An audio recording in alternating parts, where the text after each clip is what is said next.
Hello and welcome. My name is Trismegistus, and today we're beginning. I've only just started. I haven't got my tongue in gear. Today we're going to be playing some Factorio Space Age, but before we do, just put it on record so that people know. They're still doing Friday Facts, and the most recent one was the 435, which was about the Space Age soundtrack release. I'm hoping to do the full 3 hours today. Unfortunately, well, it's not unfortunate, it's a good thing, but I had my jabs. So my flu jab and COVID jab, because I get boosters because I'm in a high risk group, being very fat, basically. And I had them both on Friday, and my body always reacts really badly to them. So I feel like I've got a cold, even though I haven't. But also, um, I couldn't sleep last night because I rolled onto my side, which is I had them both in this arm, and it always leaves me really quite bruised and battered. So that woke me up at like 2 o'clock in the morning. So yeah, so I'm hoping to do the 3 hours, but maybe not. Um, Hello, Baker Magician. How you doing? Hope you're well. My girlfriend and I decided to restart after 86 hours save. We played the full release week. That's a lot of time lost, but really we're building back much quicker. I mean, it's not lost; it's experience, isn't it? I mean, I often say to new players, push through and get your rocket launched and that sort of thing. But if you know what you're doing, then it's a bit more reasonable to restart, I think. I designed a new platform that's much cleaner. It's actually been quite hard to make a platform that travels safely and consistently. You need a lot of furnace power for ammo. You do indeed, yeah.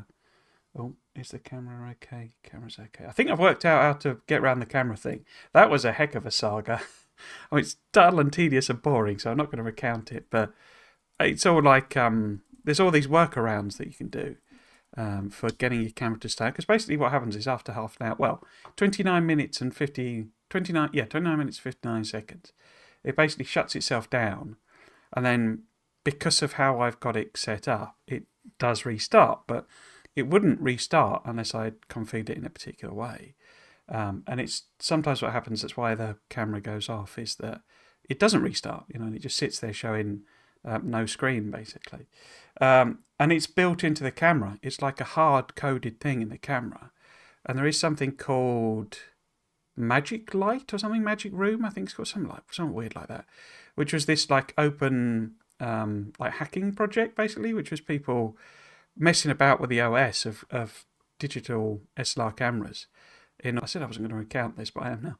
But in order to basically get round things like that, because they were sort of put in order to not have them classified as webcams. I got really down this rabbit hole of like regulation and stuff. And basically the sort of problem is that my specific camera doesn't have that workaround. You can't install that that hack, basically. And so it always turns off at that time because it's basically hard coded in. But what I can do, I think, is basically, and I've bought a new memory card in order to do it. If I record, and you can do a thing where you can do basically time lapse, but it's like a weird thing where you could do time lapse video, and you can basically set it to be just like half an hour sections. So you do like half hour, and it just keeps recording, and so it shouldn't shut off because it knows to keep going. But yeah, I say it was all this mad saga just to work out how to use the camera. I say if I'd known this was a problem on this one, I'd have got something else. But yeah, apparently a lot of because you can actually get proper webcams, but I wanted a proper camera basically. It's curious how slower platforms are much more safe and consistent. My gamer optimized brain hates that. The whole efficiency thing of the thrust is odd, I would say. Anyway, so I should just finish it off. The Friday Facts was the Space Age soundtrack coming out, and you can buy that on Steam for certainty. I don't believe you can buy it on the Webby website, and I know you can buy the normal soundtrack on GOG as well, but not the Space Age one. I'm sure they'll release it eventually. But yeah, if that's something you're interested in, you can get that there. The other thing was obviously a bit of detail on the bugs and all the crashes that are happening, which is remarkably small. It looks big numbers. I'm a bit worried about them publishing this because they had a bit of a problem when the first one came out, that they basically reported there were like, they got to a point where they said there were like, 70 odd bugs, which was insignificant, and they're all incredibly niche edge cases. And it got picked up in the press as being like it's still quite buggy. So I'm a little bit surprised they presented this, but yeah. And the other thing was, in order to help them out with the releases, is if you were on experimental before with version 1, which it's worth doing for Factorio because it is pretty damn stable, that will have gone away when you've gone to the expansion. So you have to re-enable experimental version, basically. So yeah, so that was the Friday Facts. We'll flip back to that. The plan today is basically to design a spaceship. More just because, as I say, I knew I was going to have the whole hangover from the jabs, basically. So it's a low stakes, low interest thing. We need to go back to the planets, basically, is the next step, because I have been super, super busy. We now have what I would consider a proper base. It's probably a bit more developed than I would actually normally do, or I would expect to be doing it, as that I would plan to do, before going and properly exploiting the planets. But it's in the sort of ballpark. So basically, should I go? Well, just go around it really. So we have a whole extensive train network. I am pretty much grabbing every resource that I walled in. There's bits of stone I've not got because, there's too much stone effectively. I think there's coal there, for example, that I've just left because getting it into the train network would have been a pain. I didn't have elevated rails. I should probably square this off and grab that and then use one thing. But, one of the next big things, and this is what I've noted down here, is I was trying to decide where we go, because I suppose in theory I should follow the pole thing, but from my point of view I want artillery next and cliff explosives, and that's Volcanus. So I think Volcanus is where we need to go, and obviously it should have been Gleba, but I have a little bit of a problem on Gleba because they've been evolving, they've been developing, and so they're quite tough now, and there's quite a lot of the big boys, the stompers, basically just sat around at the launch area. So I think we probably need to tech up and get the what's it called, the Tesla Tower, I think, before we go back there. So that's another reason not to go to Gleba first. But after that I want basically the blue improved blue circuit productivity, really, because that's kind of the thing I need, I think, to really, or I think that's one of the big blockers for doing lots and lots of rocket launches is, blue circuits is a bit more complicated than LDS and rocket fuel. So I think I want that next, which then says Aquilo, and I want the mech armor before I go back to Gleba as well. So I think we're basically saying Volcanus will be our first planet, which we're probably, it's not, Gleba was obviously the first planet, but it's the planet we'll go back to first, which we'll hopefully do tomorrow. I mean, we'll go there anyway, because this will, say whether we finish this today or not, I don't know. But it doesn't matter, because one of the other things I've been doing is building a load of platforms. They are essentially the same design, with variations in the request list, going to the different planets. So I've used the names that I used, basically. So we've got the Falgora Express, which is obviously going to Falgora. Five Legs, which is the Gleba one, and Demolisher. They're pretty much sat just, going back and forth. They're just sat there doing that. They have logistics set up, but they've been doing it sufficient time now that everything is delivered, I think, basically. So there's a whole bunch of stuff, and it just gives me the opportunity then, when we get to those planets, to add stuff on, basically. So, it looks like actually, so yes, they're having a bit of struggle making combat bots. They're very, very similar requests for each planet. Obviously, Gleba, we have combat stuff, that we want to do, so I've put some bot orders on, and the Demolisher there has the similar sort of thing, but obviously it's not affected really by, in fact that's the point, there's no point having destroyer captures, is it? Because, wait, let's have a look in the Factoriopedia. Yeah, apologies if I sound bunged up, but I say, is my body going, have we got a cold? Which we haven't got a cold, but there you go. No, they're not resistant to electric, that's right, so it's lasers that they just shrug off. Yeah, okay. So we can take some destroyers, but there's no point taking distractors because they are laser damage. Yes, so tiny tweaks like that. And what we'll use Sweet Ride for, what I've done is I've just sent a load of stuff up. Somebody pointed out, actually, on the commented, Ashley Hughesman, on the, I can't remember which video it was, probably the question and answer one, that although you can't send silos up, you can build a silo on the platform, or at least that's what he kind of suggested, and I think that's what he's doing. So, you know, you can sort of send the materials up, build the silos, and it obviously then frees up a lot of your inventory, which didn't occur to me at all. And I wonder if maybe that's not intended. Do we actually have green ones on? Yeah, we do, okay. So let's see if that works, basically. Because what I'm also curious about is whether I can put it back into the thing. Oh, we don't have any power, do we? If I just put a... I'm not going to go nuclear on this, it's just going to go solar. I am probably in a position where I could do nuclear, but it's a lot of faffing about, to be honest with you. Yeah, so let's see if we just sort of pop some panels on the bottom there. Oh, do we not have panels? Oh, they're quality ones, okay. This, I've said in my most recent video, I think they need to tweak. No? You're not going to... I just forget what the key is to... No? Oh, let's just do it that way. There we go. So yeah, so that'll give it a little bit of power. And if we set it doing a rocket silo... Because what I'm really curious is about, can you put them back into the... you know, into the thing? Because that would seem to be a sort of a... exploit in a sense, because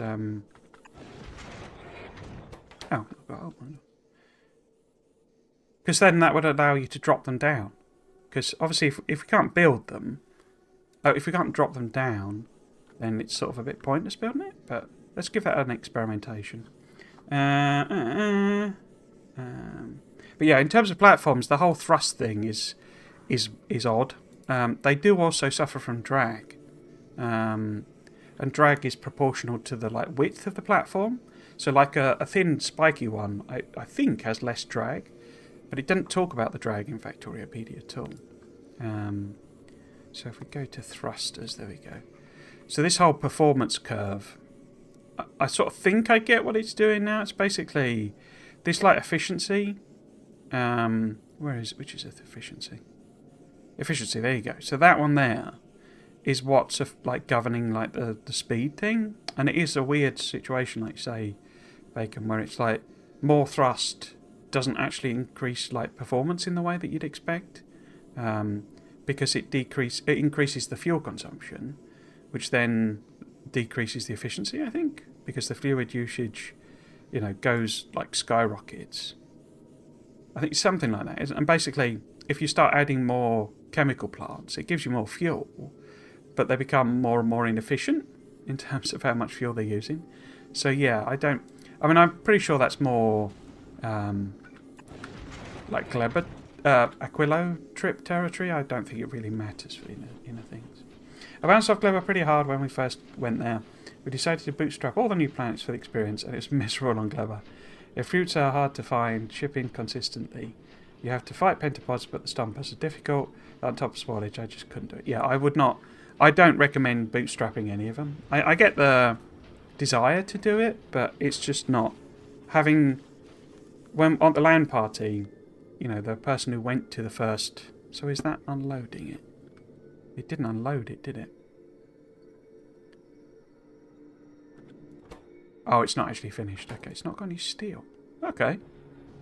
That's interesting. Oh, there's just not enough steel. So why have you not got... Huh. I guess it hadn't sent everything up that I thought it had. Interesting. Anyway, what was I saying? I wouldn't recommend bootstrapping any of the planets, to be honest with you. Fulgora and Volcanus are easier to do, but... yeah, I don't... Well, at the land party, the first person who went to any of the planets Kleber went there completely naked. They didn't have a drop, a landing pad or anything.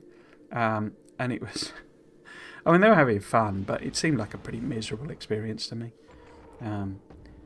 We'll give it another go with proper important logistics. The thing with Kleber, the sort of cheat code for it, and it's actually like the cheat code for all the intermediate planets, is bots.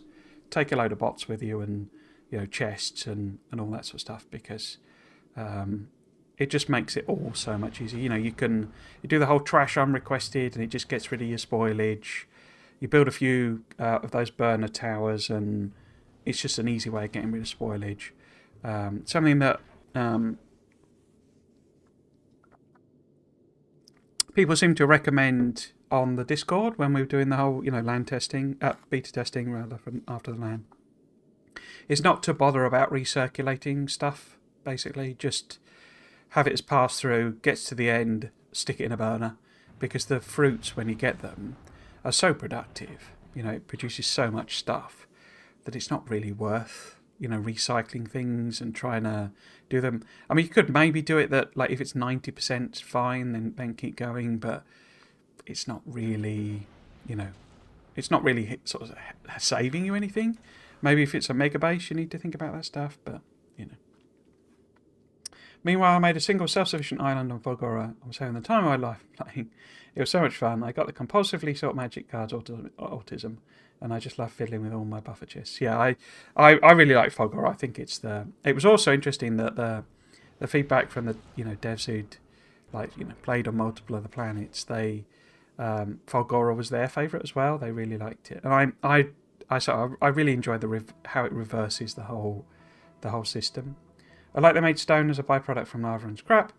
Thankfully, on both planets, you have consistent ways of avoiding it. Byproducts were really lacking in vanilla. Yeah, I mean, I'm not against. I quite like that it's not byproduct heavy.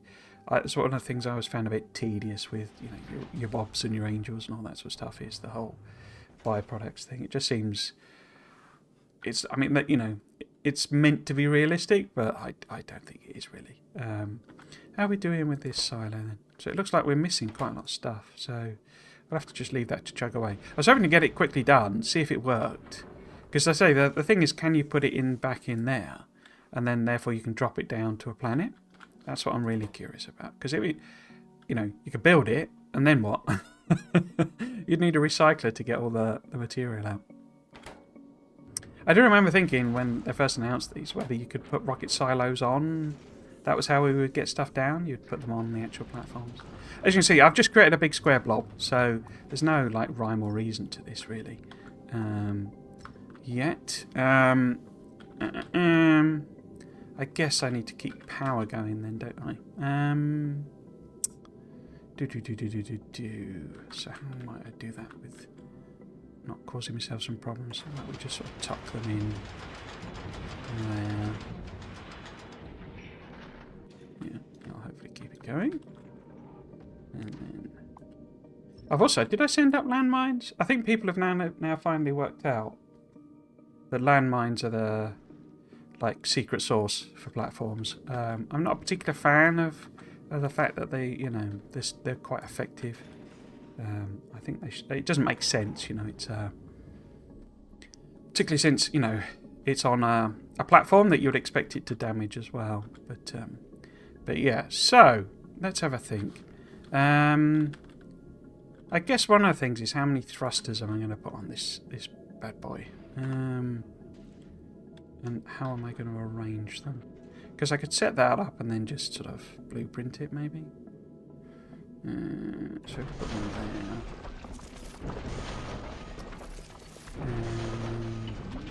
Because if you do them like that.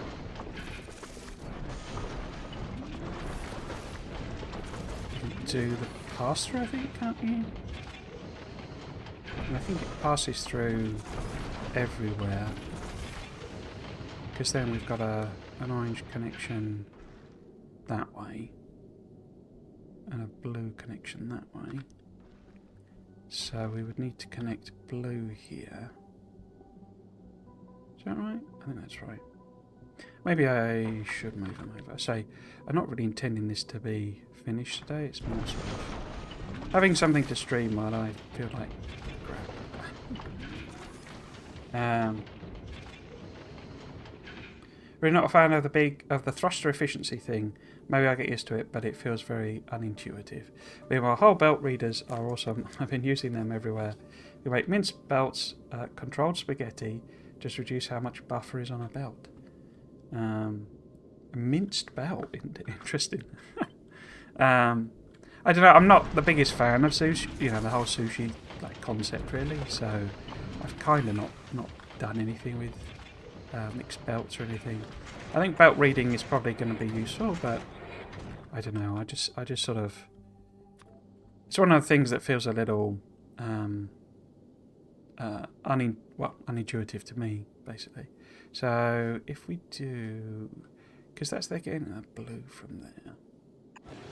So we would need to do. So we'd need to put blue in here and there, wouldn't we? Unless maybe I just put it in the end.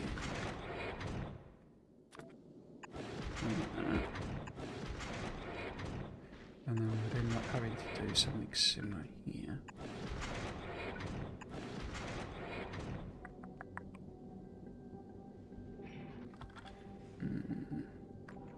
Cool, so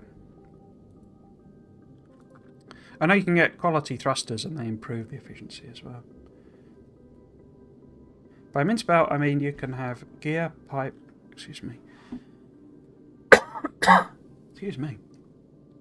gear, pipe, gear, etc. on one half of a belt, input steel on the other half, and that's engines on a single belt. It's hard to believe that this is the Factorio we just get to play from now until forever. It feels awesome. Yeah.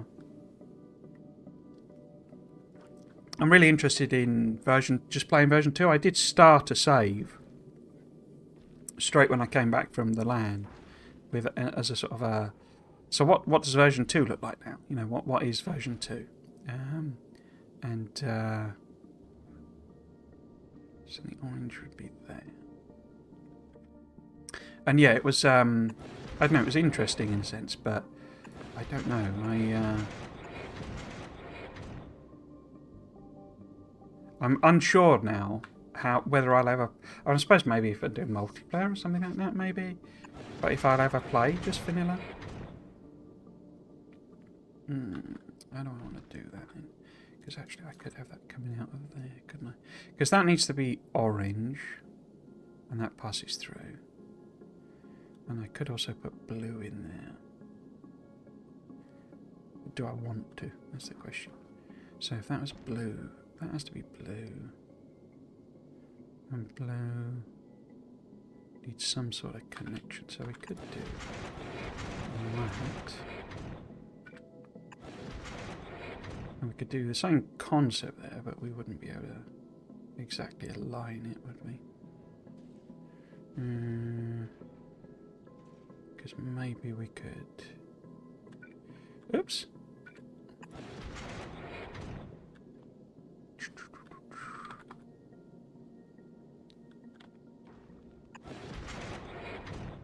I have to confess, I'm not keen on this whole cross thing and like not being able to flip them and stuff like that. It seems a bit sort of, I don't know.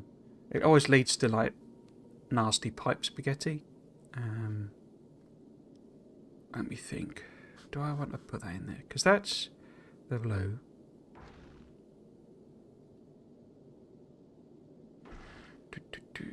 And that's orange, isn't it? So we would need orange in there. If I align that... Oops. Because I can't put it on there. I mean, we could take it up a bit. So, which one needs to be orange? Just have it there, maybe?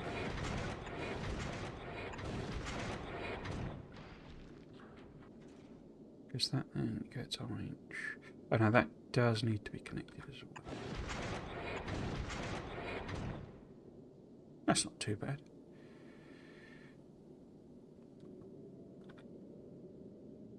Yeah, I'll do.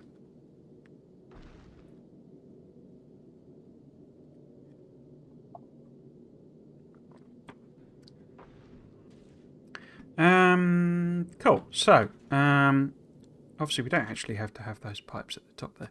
Did I bring any storage tanks with me? No, you don't.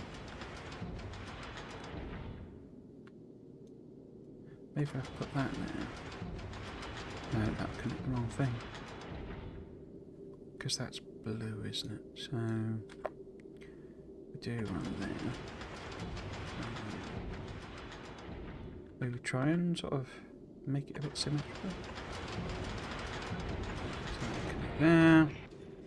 That's orange, isn't it? So we want. I could always just do that.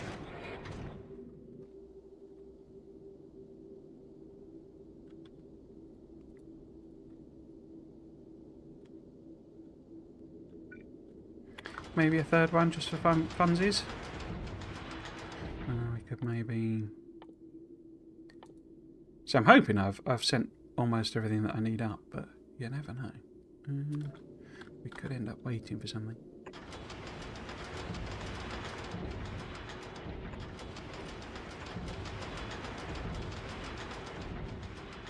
Now, that needs to be orange, doesn't it? Yeah. And it must be blue. Let's have a look. See, have I connected all of that up correctly? That's orange. Because of course it won't adopt the colours until there's actual fluid flowing. You're still waiting on steel, are you? There's really not enough steel down on now. Seriously?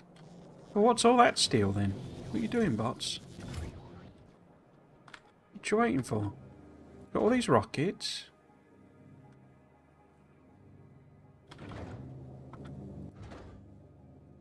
And yet you're not sending steel.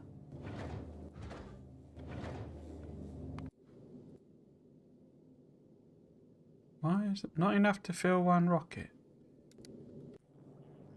I guess it's just not sticking enough in the chest.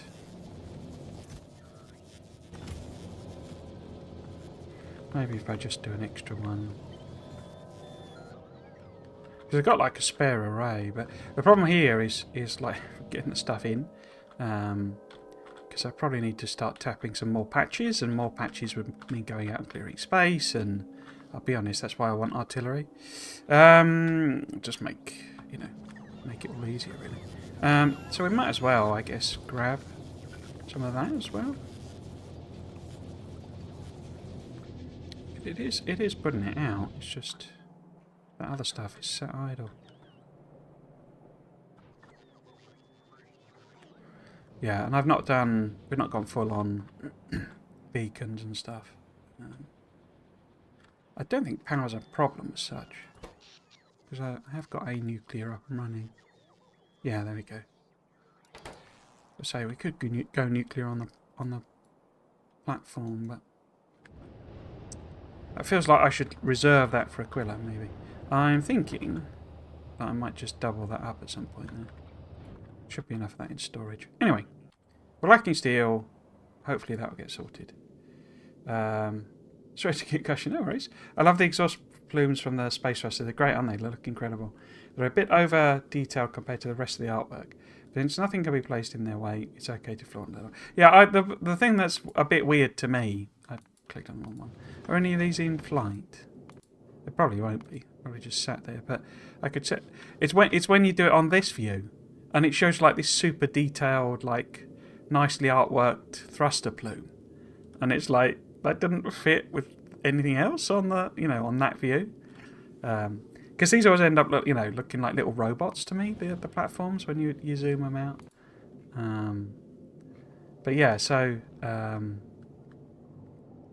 Yeah, I find it strange that it does a properly nice picture of the plume coming out, when it could just be like a very simplified thing, just very a flourish basically.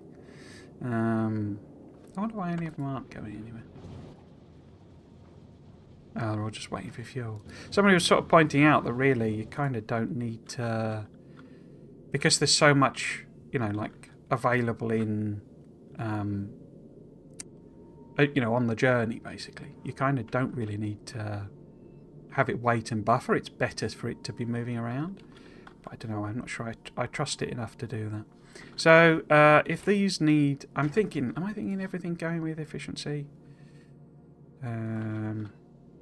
Just to reduce the number of panels I have to build. Because obviously the whole weight thing factors into everything as well. Might stick a prod in, because I think I have prods.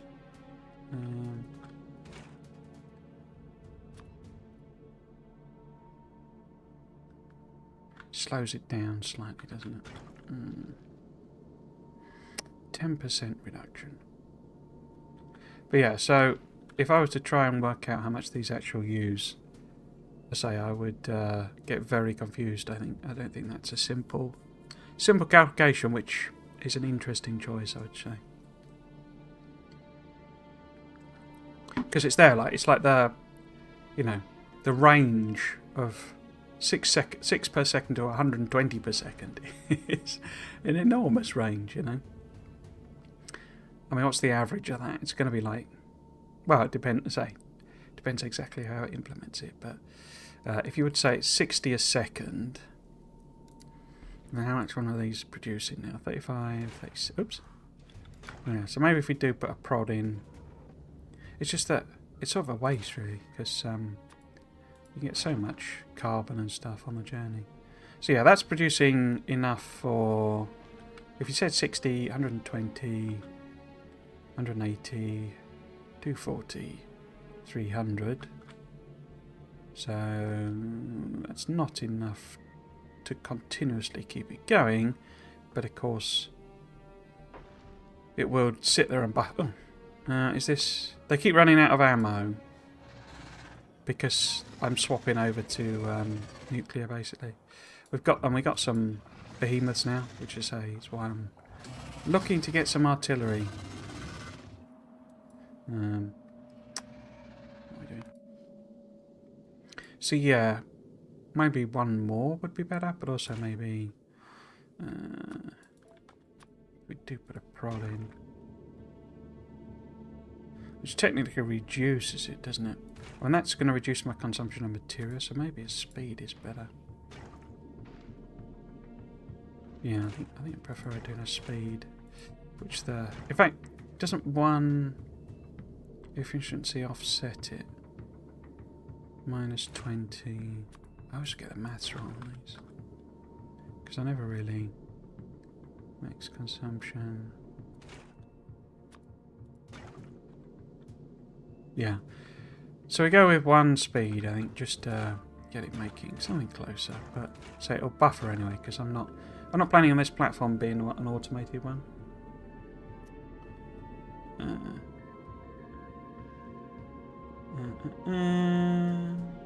What's the purpose of buffering oxidizer and thruster fuel? Won't the thrusters be max fuel at that point? Well, it depends how much they consume, doesn't it? The annoyance with thrusters is that they are better if slightly slower when not fully fueled. Also, I did basic maths on power draw for buildings. Just as space platforms purpose, it's not at minus 8%, it's minus 80.5. Go look. If on purposes, it's not 80, it's minus 80.5. Oh, you mean it rounds it, does it? When it does the thing. Afternoon. Hello, Elemento. I hope you're doing well. Having a good afternoon. Well, should it's afternoon where you are. And there's no real purpose on this. So this isn't intended to be a practical and sensible platform. This is just me designing one that hopefully looks a bit cool. That's kind of all I'm going for with this. It's like I might even put lasers on it and stuff like that. Depends how much power draw they end up with. It'd be nice, I think, just to have lasers at the back, just as the sort of, keeping the back end, the thrusters safe, as it were. But we haven't got there yet. Right, so 6.49. It's like with the... I say there's a lot of complicated maths in this, because it's like with the asteroids. I say, if this platform to go anywhere, you've got different curves, basically, for what's actually available. So peak, and it's different amounts for different types and stuff. It's all very complicated, which is why I'm not going to bother. I'm just going to make something that looks cool, basically. Because the journeys are super quick anyway. So yeah, so let's think about if we were to try and maybe... Would that go there? Could do. And then... I don't... It'd be nice if it was in there, but...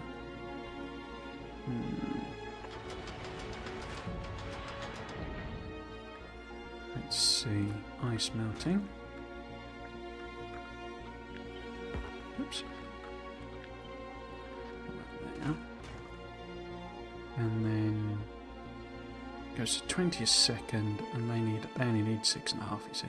So it's way over the top, which is, as I say, what I'm kind of going for, really.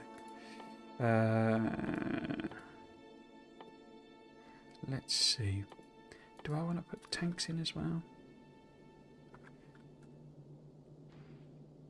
Might look kind of cool.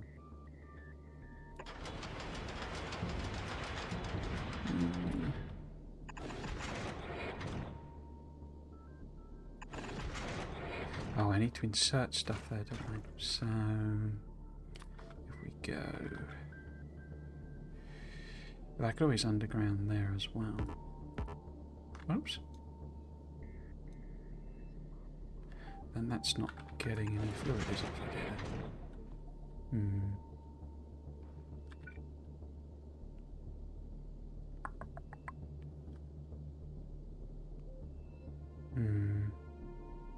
Aesthetics might lose in this case. If that was, say, there, we would be able to stick stuff in. So actually if I make that there, then we could get a... Did I put regular ones or fast ones? Okay.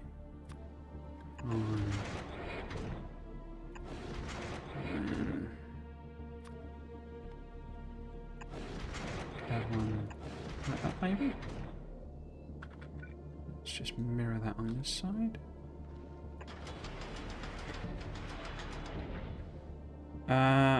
Oops, sorry, I'm missing all the comments. I left a comment on After Effects, but here as well. Quality has made the UI super clunky, especially when requesting them.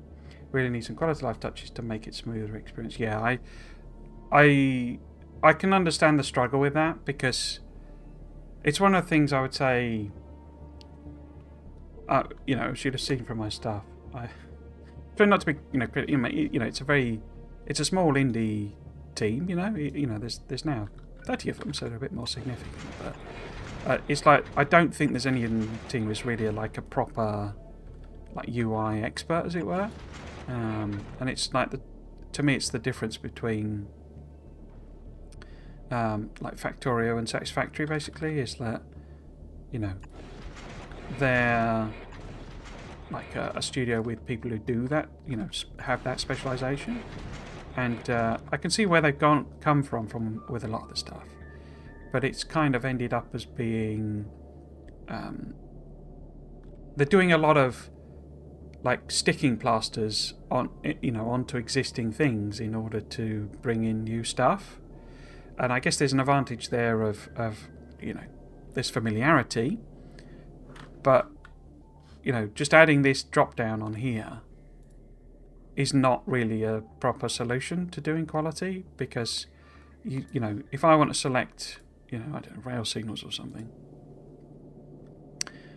and then I go back in again, I've now got to select it again, So, alright, I want to do some check. I mean, I can't build any of these on a platform, but I've got to keep selecting it every time, And it's like, I'll probably order that from a rocket then.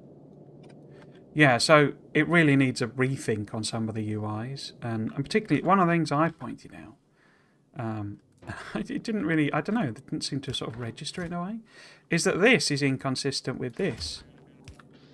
So when you're doing an inserter, you can just put the filters on and do a greater than. So if you want anything that's of a higher level of quality than normal, then you've got a way of nicely, greater than normal quality. But for this, you've got to put every single one on. So if I want to do, say we're requesting in, well, I've actually literally got it here.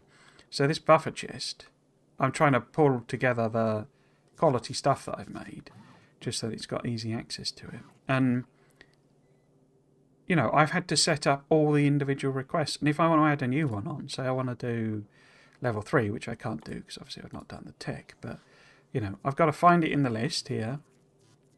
And it won't let me select it because it's already selected. So then I've got to do the quality level. So it'll be epic. And then it'll let me select it. And then I can add it on. But why can't I just go anything with a quality greater than normal? Because, I mean, I can set that, but you can't actually request an amount of it. Well, why not?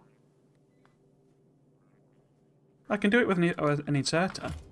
I can tell an inserter to work on only above normal quality. Why can't I tell a requester chest or buffer chest to work on greater than normal quality? It just doesn't make sense.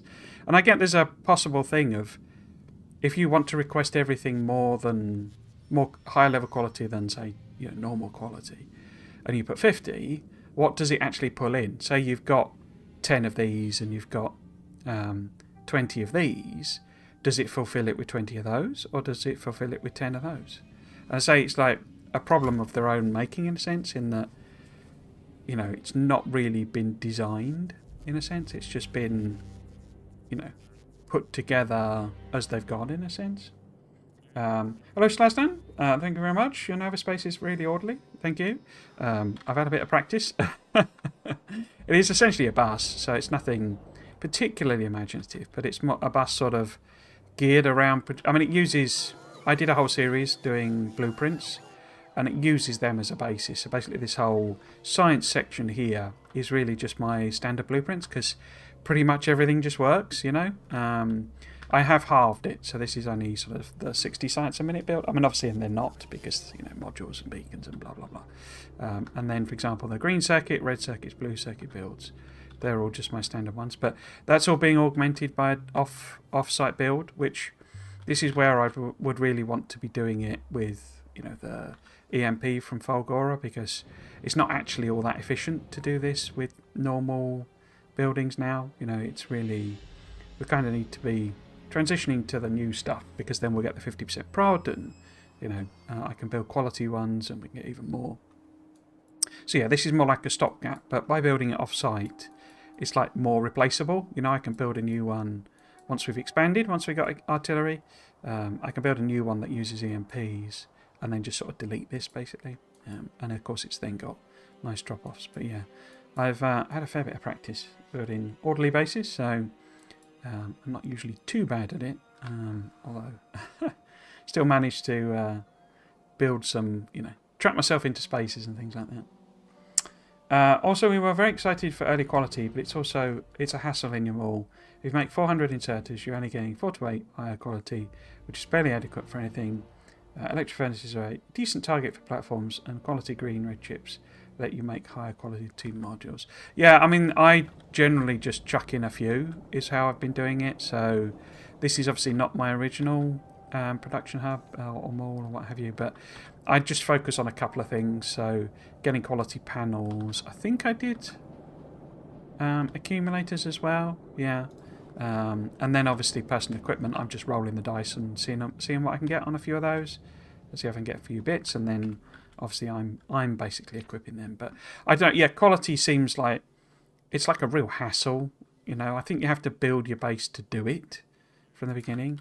It also messes up my normal way of doing things, because you know, I have that design that I use all the time, where I try and do everything like this, basically. And then I can adapt it quite easily, and I've been thinking about that's what I was thinking about at 2 o'clock in the morning. And then obviously I have belts on the sides to do that. Well, that then doesn't really allow me, and what I end up doing, how I work it, is I basically have these say, right, well, count the number of, you know, solar panels in the well, level 1 modules or something, and only work if there are, oops, change that, if there are less than 100 or what have you, and that then allows the machine to only work when needed. But of course, if you're doing quality ones as well, you need like a separate chest for them, really, and that doesn't work, because, you know, that chest would then be shared, and also how do I do my nice little thing with the power poles? It doesn't quite work, and I usually put a light on these to just identify them for me, you know, so it looks like that. So yeah, it's boxed up my normal design basically. So yeah, but I can easily adapt it. It basically just becomes more like the, you know, bot mall or bot build basically, so that it's always like this essentially. And then we can have, one's the quality, one's the normal, and then still got the things. But yeah, not as happy with that. And then if it needs to insert a cross, I can obviously do it as, oops, I should put that like this. You know, if that's a pass-through one, then I can do it that way. So yeah, need to adapt my design basically.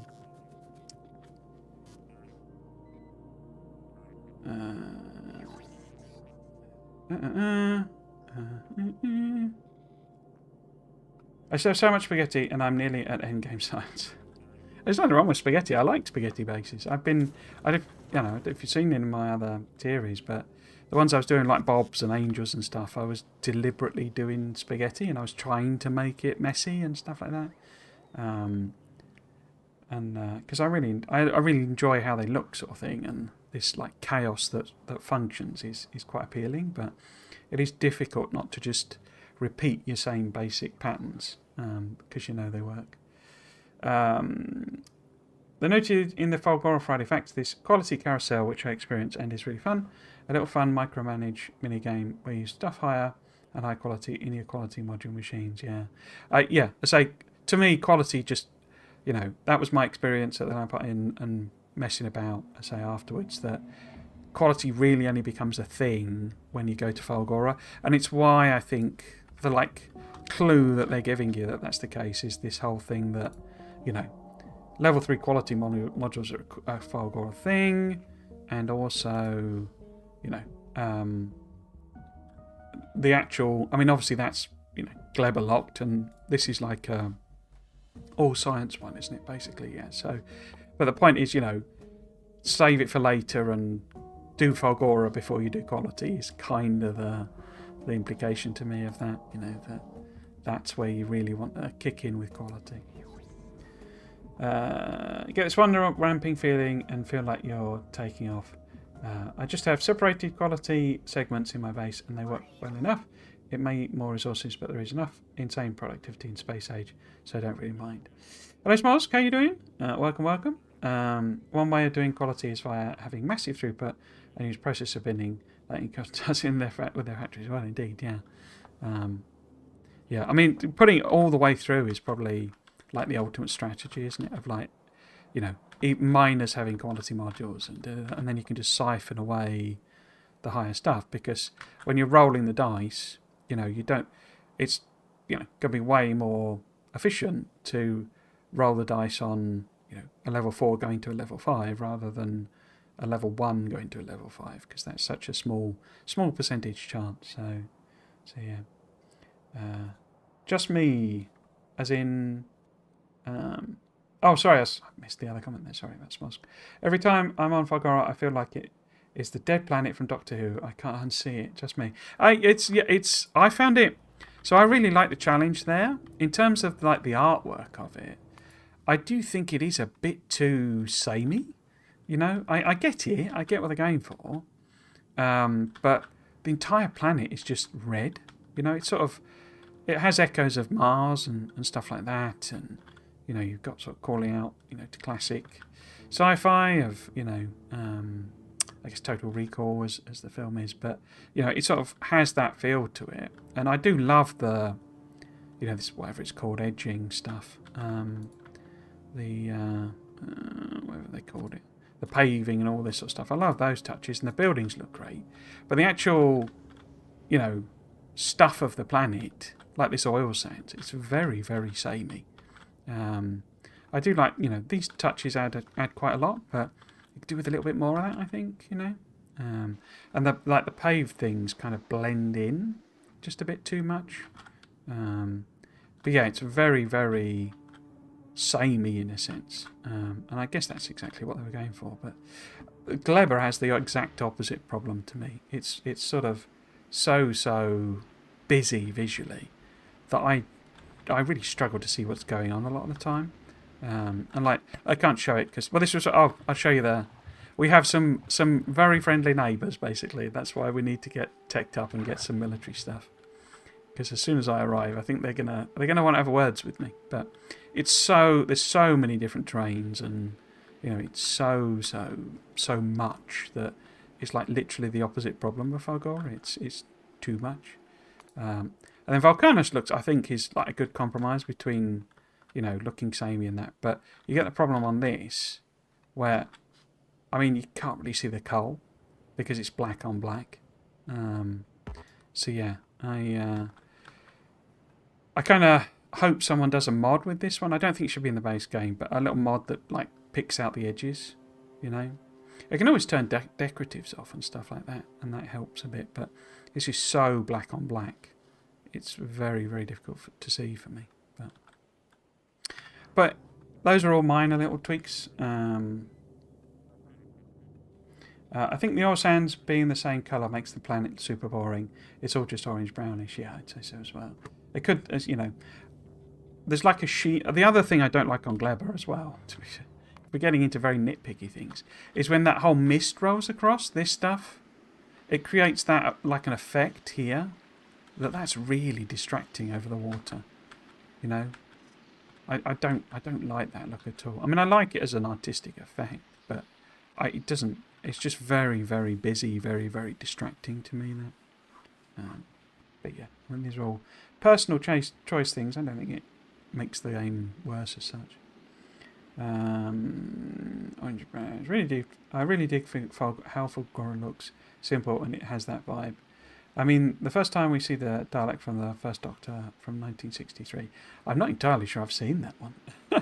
But yeah, I know what you mean. It does have a very Doctor Who thing, because it looks like a quarry, basically. They filmed basically every Doctor Who like monster thing in a quarry, because then they could just do it, because they're all done in England, and they could just do like explosions and, you know, not blow anything up and stuff like that. Like Sand and Rocks, I love it all. Oh, hello Senna, how you doing? Welcome. The decoratives on Nauvis covered up a lot of ore. I like it aesthetically, but it's hard to see where to place miners. Yeah, I always had that problem. I tend to place my miners from map view now, where it's super clear. Especially with tileable miner blueprints, it's so easy to cover a patch effectively. No, this is not like that. Yeah, so I need to crack on, don't I? Because I'm just sort of dribbling on. But then that was kind of the intent of this stream. Cool. So we would need to put carbon in it. Okay, and we would need to put ice in there. What else do we actually want to process, I guess? That gives us the fuel. We'd need to be getting the stuff into these guys. Because what I could also do, you see, is we could have the actual ice on the belt with that one. I guess the only other thing I need to do is make ammo, really. Not really intending this to, you know, grab resources or make anything fancy. You know, we're not going to make anything other than basic ammo. But we are going to need a bit of a production line, I think, to do that. Okay, so I'm sort of surprised it's not moaning about power, but well, I guess nothing's running. So did we ever get this steel in? Did it make a silo? No. Why are you not making the steel? I bet the problem is it's taking the steel somewhere, is it? What are you doing with the... Oh, okay. It's making platform pieces. Did I set that on some ridiculous... Yeah, I set that on a ridiculous number. So maybe if we drop that back down again. And then... do that. And then that won't suck up all the steel.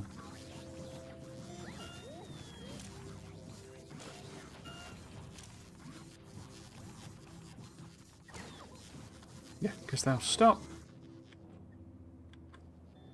I think 2,000 platform pieces, given we're not building anything, is perfectly fine. Right, so hopefully that'll finish. So, how do I want to actually do this? Because we do need some gun turrets around, but I am wondering about lasers. But I didn't send any up. Oh, I did. Okay. Okay. Just for the fun of it, really. Just for the fun of it. Just for the giggles. It is weird on platforms, like not having to worry about, you know, power poles and stuff. I keep instinctively leaving gaps for them. So if we were to maybe have a couple of gun turrets there as well. Because I've got to think how I'm going to move all of this ammo around as well. Just got a couple on the back. Your rear gunners. Your rear gunners. Okay. So, am I going to do the whole... Because I don't really like how walls look on platforms. Did I even send... I did send some up. I don't know. They look a bit naff to me. Just sort of sat there in... Could do with like a space wall, basically. Like a variant that looks good on the platforms.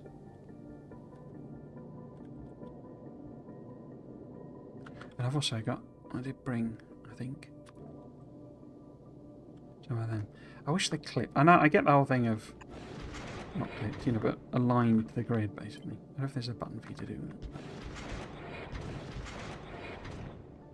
Put some space landmines. I guess it's a bit like, I was saying it's a bit like ablative reactive armour. Sorry, explosive reactive armour, not ablative. But I'm off watching Doctor Who. I get that mood. Okay, I can't resist playing myself now. Good luck with the gold. Thank you. Having fun? Nice spot by as usual. Yeah, good to see you, Bacon. I've named all my ships after Greek gods. Oh, wow. I see why NASA did the same thing, because it's super cool indeed. I called my very first platform Hermes. Yeah, that's a good name. Messenger of the gods. I've just gone, as you can see, for Valgoricus, there's nothing there, and then I've just named it after the things. I was thinking about maybe doing some proper British battleship names. Because, yeah, just, you know, the, what would you call it? I don't know, cool factor. It's not really cool, is it? But it's like, I guess, the reference, really, historical reference. Okay, so, I can never remember. The grabbers have to have free access, don't they? But, I wonder if, did I bring up... So we don't have any long-handed, so we could maybe put them on. Because that's an omission. On the way 0. Cool.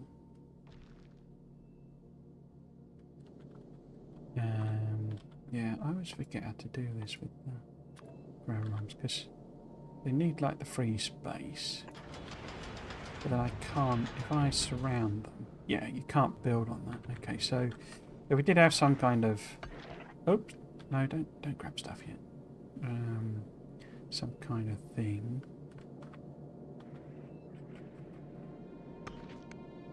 Oopsie, not quite getting the thing there. Because that would then need to be like behind it, basically. If we did do that, and so I'm not convinced. I'm not convinced. Maybe what I could do, maybe. Think about it in terms of, yeah, could have some occasional turrets, because we're going to have a big... I'm just going to blueprint this, I think, just so that I've got... Oops. Got that available. Just pop it in here. You know, if I need to move it, or... Because I don't think I've probably got enough room there. What about steel? You're finally bringing steel. On the way 400. We like that. And that's 400 that we need. Because the other thing, I've managed to set up a test. Hello, I'm Emil Steenkamp. Welcome, welcome. My first platform is Athena. Hephaestus for Volcanus and Zeus for Gora. Hephaestus, sorry. Hephaestus. I think.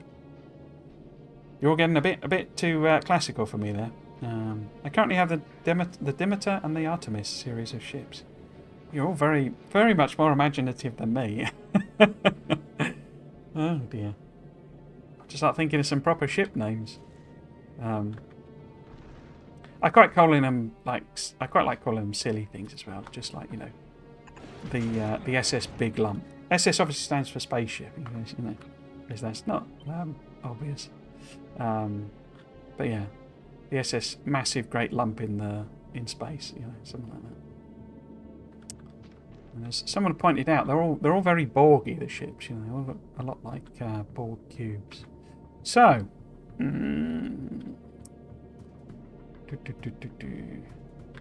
we got this steel yet? I just want this to do this test. Ah, it looks like it might have done a cycle.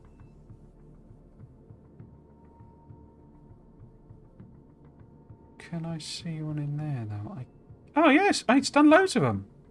Ah, okay. I hadn't spotted that at all. So we don't need this anymore at all. Ah. I wonder if that's intended then. That feels like something they'll take out. Because basically you can make silos on the platforms. And that's obviously a massive compression of the materials to send up. The question then is, can you drop them down? Which we can probably do, since there's 3 especially, simply by popping a request in here as a temporary thing and just saying, oh, is the camera okay? No, camera's frozen. So I think I've got a solution to this. I haven't implemented it yet. Anything? No, that's not working. No.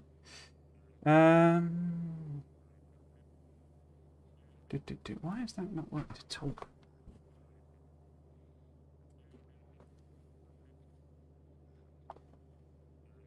Okay.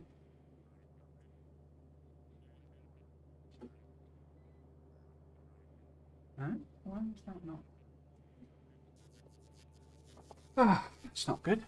Oh, that might be it resetting. There we go. There you go. I moved it around while I was pressing that. So why is that now suddenly a job?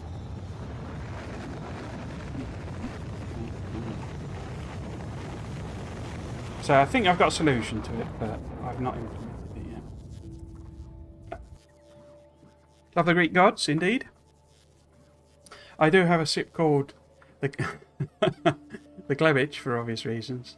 The reason is a very valid reason. Indeed. Right, so yes, I was going to test out whether it will drop a silo, because it's all very well making them. Looks like it's dropping it.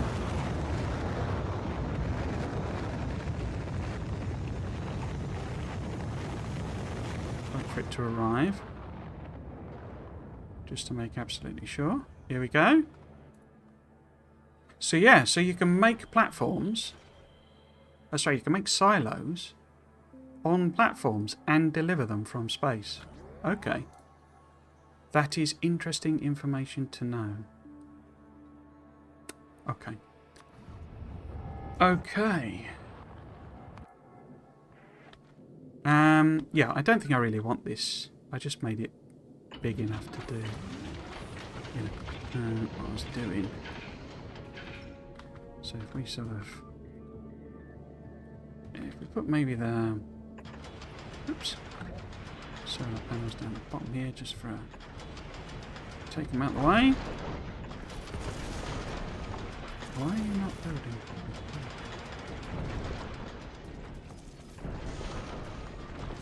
Go.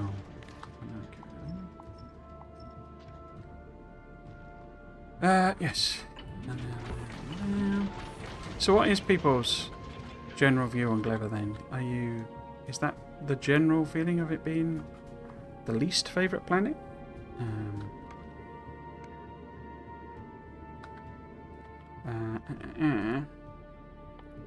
Question really is, how many crushers am I going to have? Am I going to put the stuff in there and use it as like a buffer, or what really?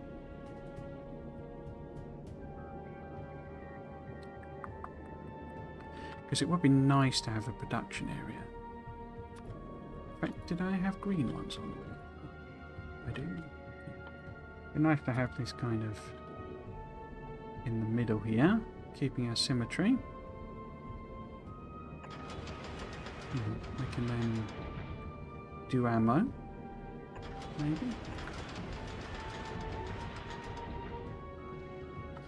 Because what do we need on the crushers there? We need both. I don't think I'm going to go with smarts or anything. I'll just do a fairly dumb system. Me being fairly dumb and all. What do I want to do?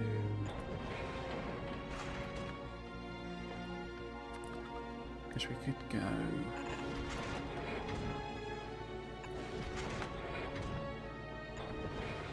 Wait, that's not symmetrical, is it? What have I done wrong?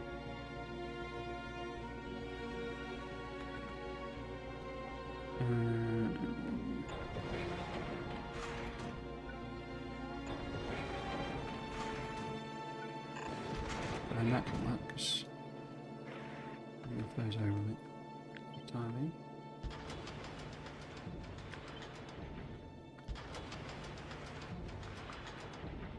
Where's the middle of the platform?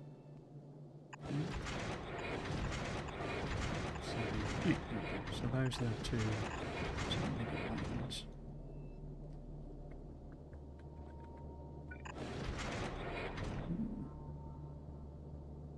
Don't really know.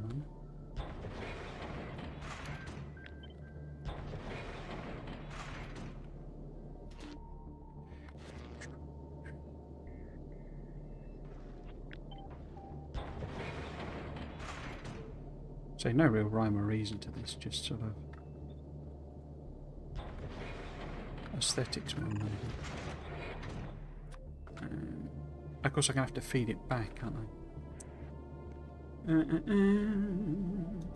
Oops. Pressed the wrong button there. What the heck have I done there? Hopefully it was still alive. Yeah, looks like we're good. Hello, Plisbotics. How you doing? Hope you're well. I had definitely had to spend most time fixing Clever. In our multiplayer save, we're still stuck there and being slaughtered. The other guys have harvested extreme amounts of fruit without using it, so we're getting armies of medium pentapods invading constantly, and we have no resources for weapons.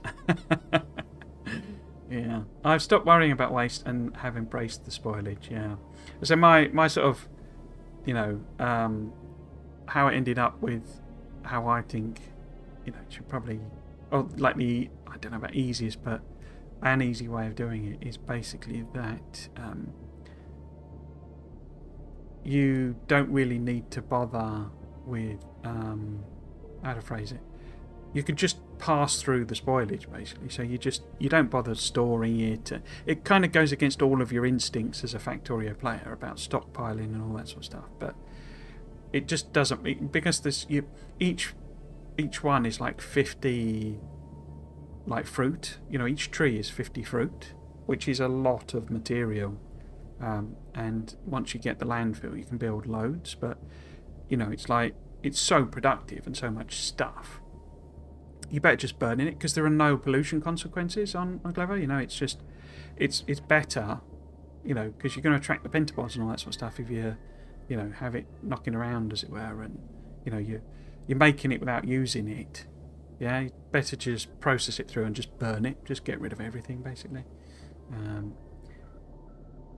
I haven't made it to Gleba yet. I was going to say as well, one of the things I think is a little missed opportunity there is because obviously Gleba has the stone patches, and it's like, it would have been cool if the, you know, when the bacteria decays, it's like a percentage of them went to stone, and that was how you got stone, and it was more like a percentage, you know, percentage chance thing rather than an actual what should we call it? So what I was going to do, thinking about it, because I could just direct insert that, couldn't I? Don't necessarily need to do it like that. This could then move over. Of course, that doesn't necessarily have to be there. Which one is that? I think that's the carbon, isn't it? The question is whether I'm going to produce enough carbons. But I seem to remember it's more about, yeah, 2-second crafting time for 10 carbon. And these use 1.29 carbons a second, so 1 is more than enough. And then the water one isn't this a little trickier? So we get 2.5 waters, and it only uses... Oh, it's using quite a lot of water, isn't it? 6.5, 6, 18. Yeah, so 1 can supply enough water, but we would need 1 of those per second. Oh, and it's making 2.5, so we're fine. Cool, so if we ended up inserting them, and say putting that on a belt, I'd maybe do something like that. But then we would have to feed it back out again, wouldn't we? So... But how am I going to manage that?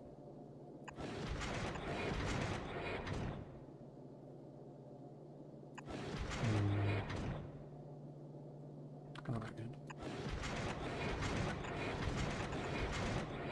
I suppose I don't have to, in a sense. I could just chuck it all away. But not with how I arrange those inserters. Good.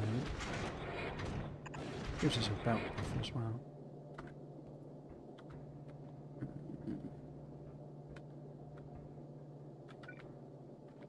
So that would then go there.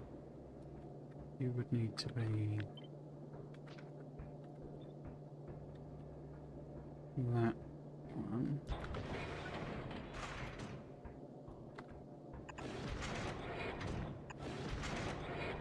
Quite like doing belt buffering.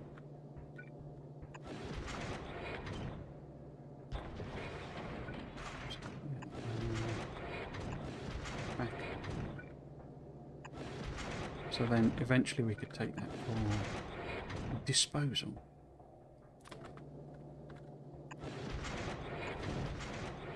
Or recycling in some way. Recycling.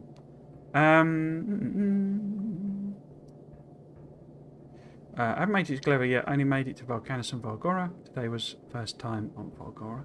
How are you finding it? I think it's probably my favourite planet, really.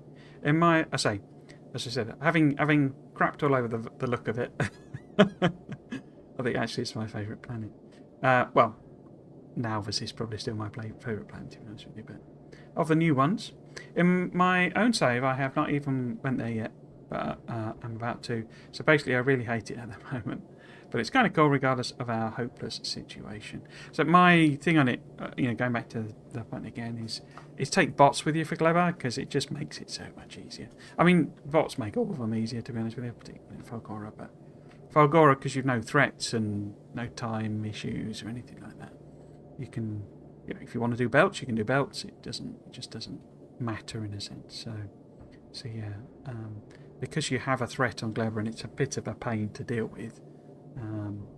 I usually take that approach. I'm the baddie stage. I don't have to worry about biters and pentars. Well, indeed, that's yeah.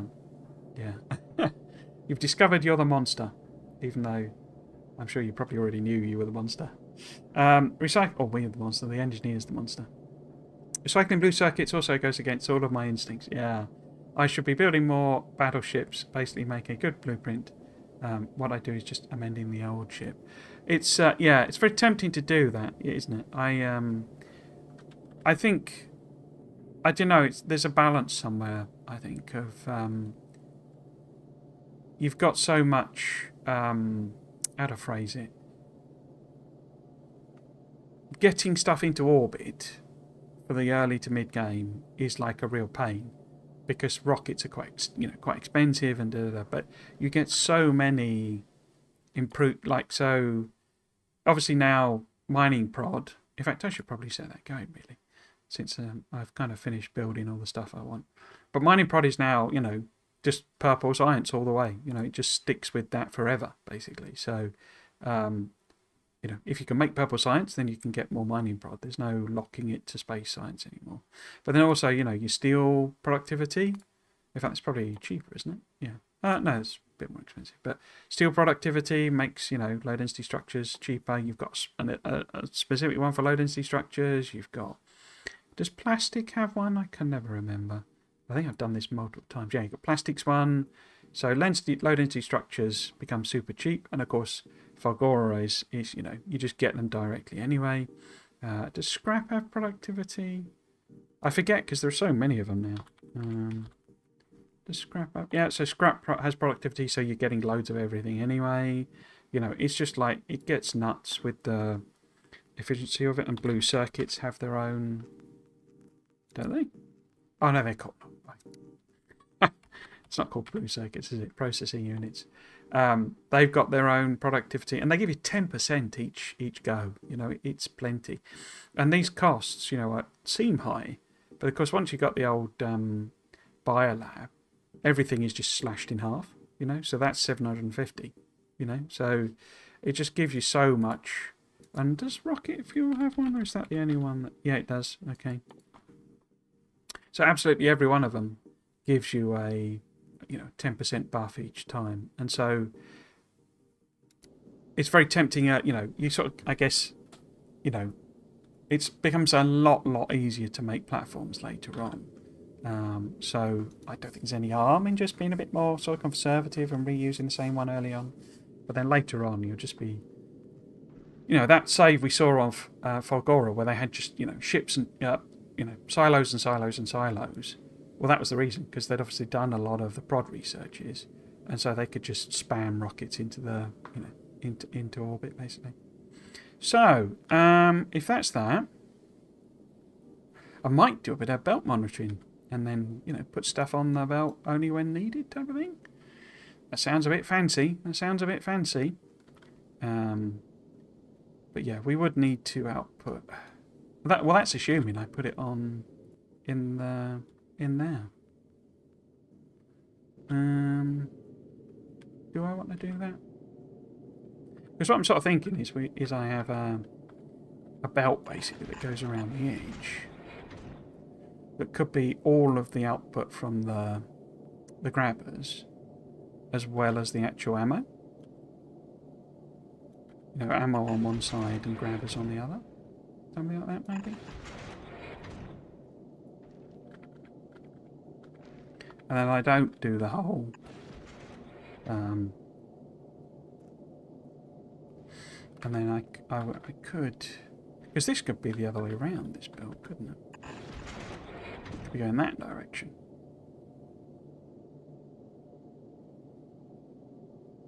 But then, how do I chop the stuff off? I guess I could just loop it round. And actually, if I did that... we could have the smelting and just to have a nice stack of furnaces. Make plenty of iron, which was the problem with my last one type thing.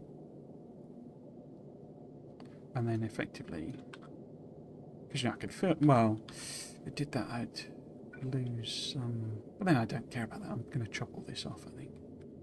So if these were then, say... What's the overlap on them? If we're having one there, could I turn that round? We could. Do I need more space than that in front? I don't think I do.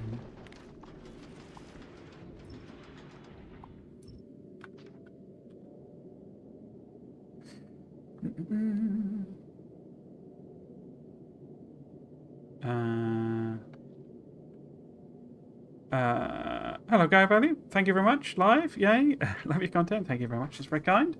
You might be catching it because I've sort of started. Well, I suppose 4:15 would be normal, but we've switched over to back to GMT in the UK. So I'm sort of live. I know America. It's like, I think, was it this weekend or something? Might be next weekend, middle of November. I don't know, but I know countries do their daylight savings at different time. And ours was last weekend.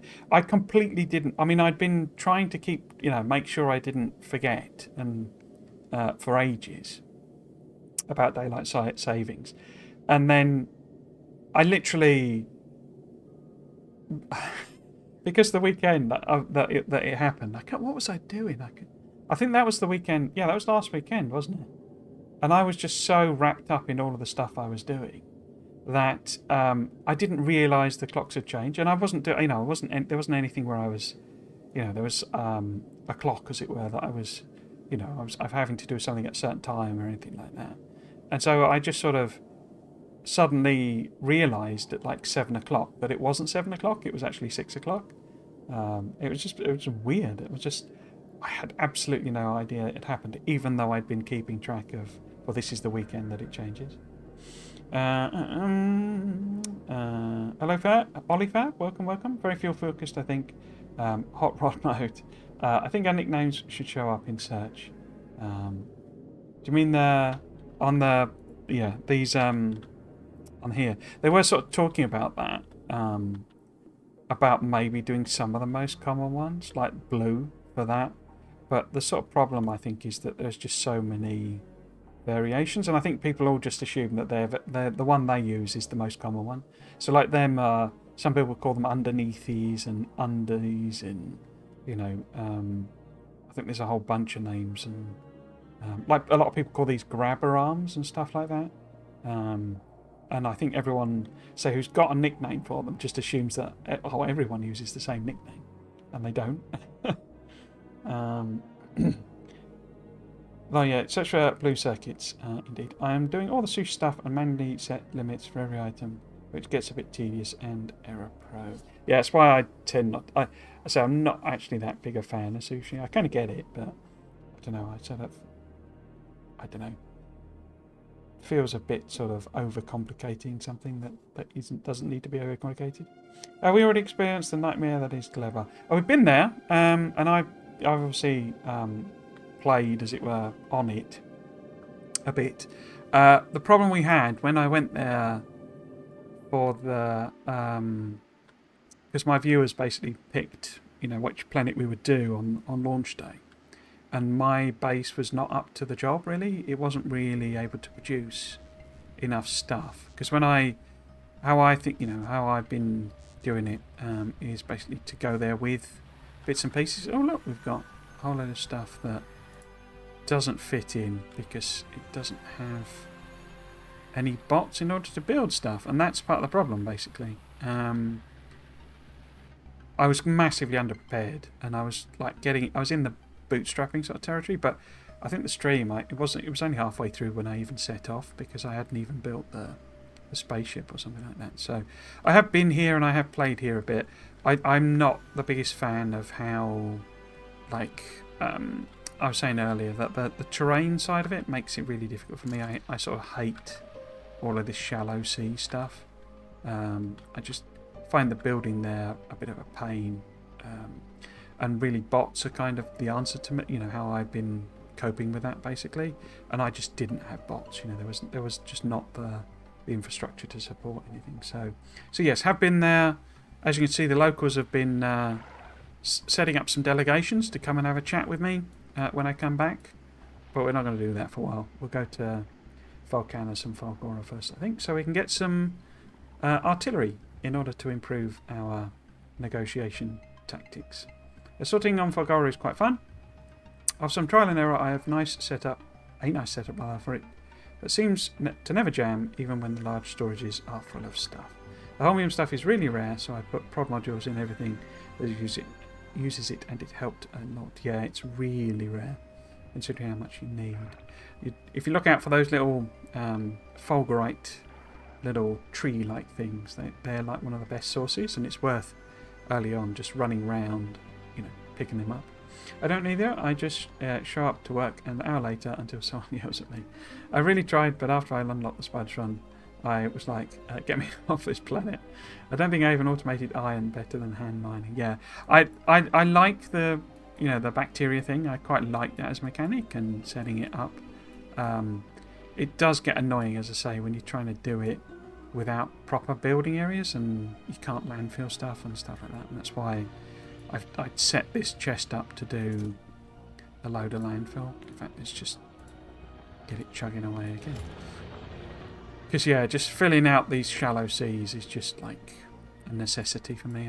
I just don't like the, really bitty things. It's like the plateaus on Factorio, but taken to an extreme, and I just find it really, really tedious. So when I can concrete Glebber, I'm sure I will like it a lot more, but can't quite do that yet. Okay, so I guess the next question would be, how would these work on the front? Because is that in the middle? Let's do my measurement thing again. Because that would be.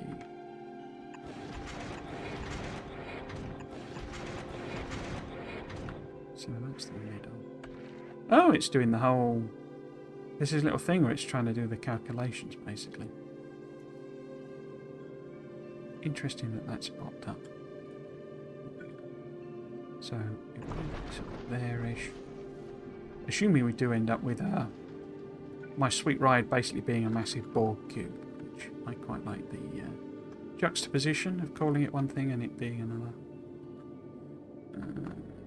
How many of these am I actually going to put on? You get so much out of each one. This is like a bit pointless, isn't it? Putting these in. In fact, yeah, let's just get rid of you. And then get rid of you. You're stuck in the middle of nowhere because I was a bit dumb with putting it on. And then maybe remove that up.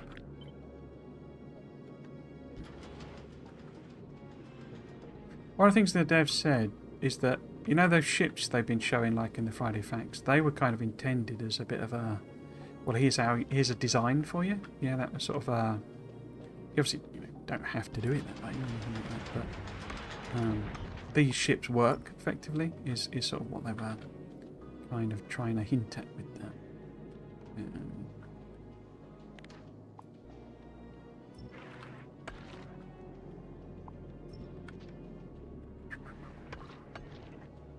And then maybe we do a sort of because I gotta send a belt all the way around. Really, I'm gonna do that. And how am I going to stop jams if I do a sushi belt and I don't want to bother doing too much circuitry?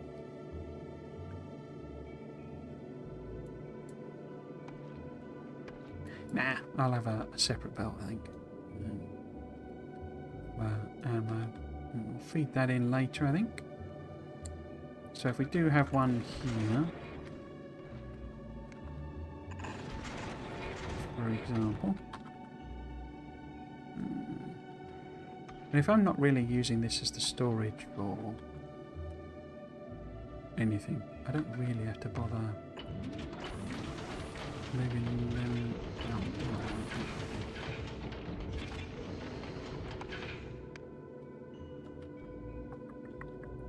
So I don't have the crushers. I've forgotten the crushers for the iron.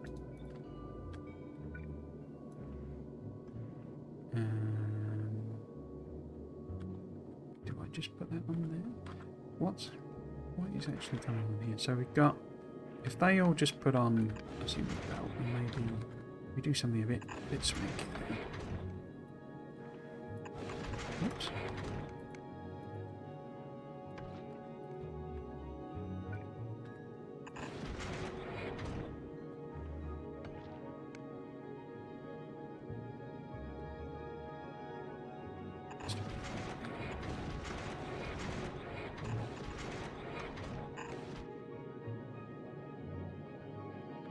That's there.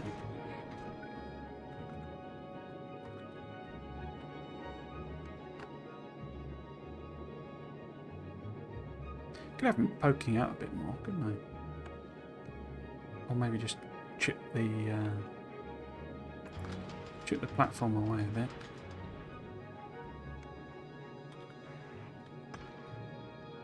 Why is it so forward like this? I mean, I am going to have to put, say, a separate belt. Do I want to do that? I think I want to do that on the outside, really, don't I? So the grabbers then put these long handles, maybe? You're not meant to be producing stuff already. I guess it's because they're powered, isn't it?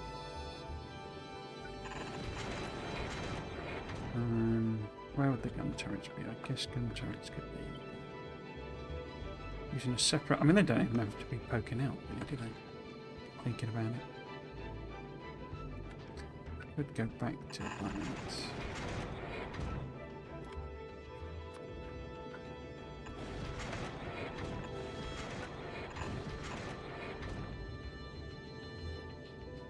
Seem to have worked my way further out.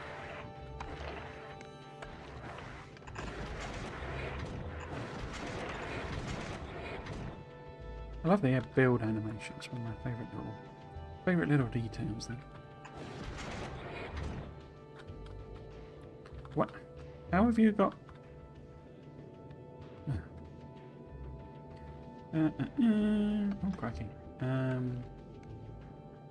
So running. I don't know. Just not working later. I worked in a biology lab. That planet is harder. It's closer to working to manufacture super heavy elements with short half-lives. Yeah. I think they turned into spiders instead of irradiating you to death. Yeah, it might be interesting. You don't collect nearly enough when in orbit and collect way too much when travelling between planets, so the loop belt can be a bit of a buffer. Yeah, it's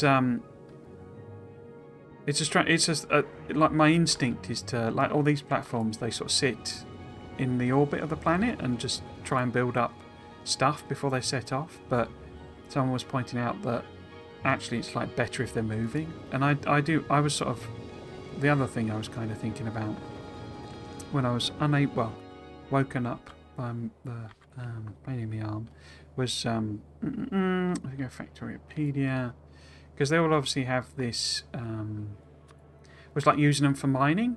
That's the wrong journey. Oh, camera okay. So like we go to Nalvis, from Nalvis to Gleba, there's obviously like these peaks, and like if you were trying to harvest, and I'm not saying this is sensible, but just the opposite, I think. But if you were trying to harvest stuff and drop it down from orbit, like, you know, if you're trying to make iron and water and stuff and carbon in orbit and drop it down, then having it sit at this point 1.5 kilometers out would be quite cool. And how would you do that with interrupts? Because I think because you can do distance as one of the... Oh, hang on. Have I frozen? No, there we go. You can do distance, can't you, as one of the outputs from here? I think. Read moving from. Because you can do the direction. Because obviously one... no, you can't do distance. Interesting. But you could do speed times time travelled. Sends the location at the beginning of the space connection which the platform is travelling along, moving to. So you can then say, well, I know I'm going from Nalvis to Gleba, and according to Factoriopedia, you know, if I'm going from Nalvis to Gleba, the peak for the small chunks is 1.5 kilometres. So you'd have to do some real maths, I think, because you've got the whole thrust thing and it being complicated. I was under the impression you could do distance. You could do instantaneous speed, couldn't you? Because that's a continuous readout.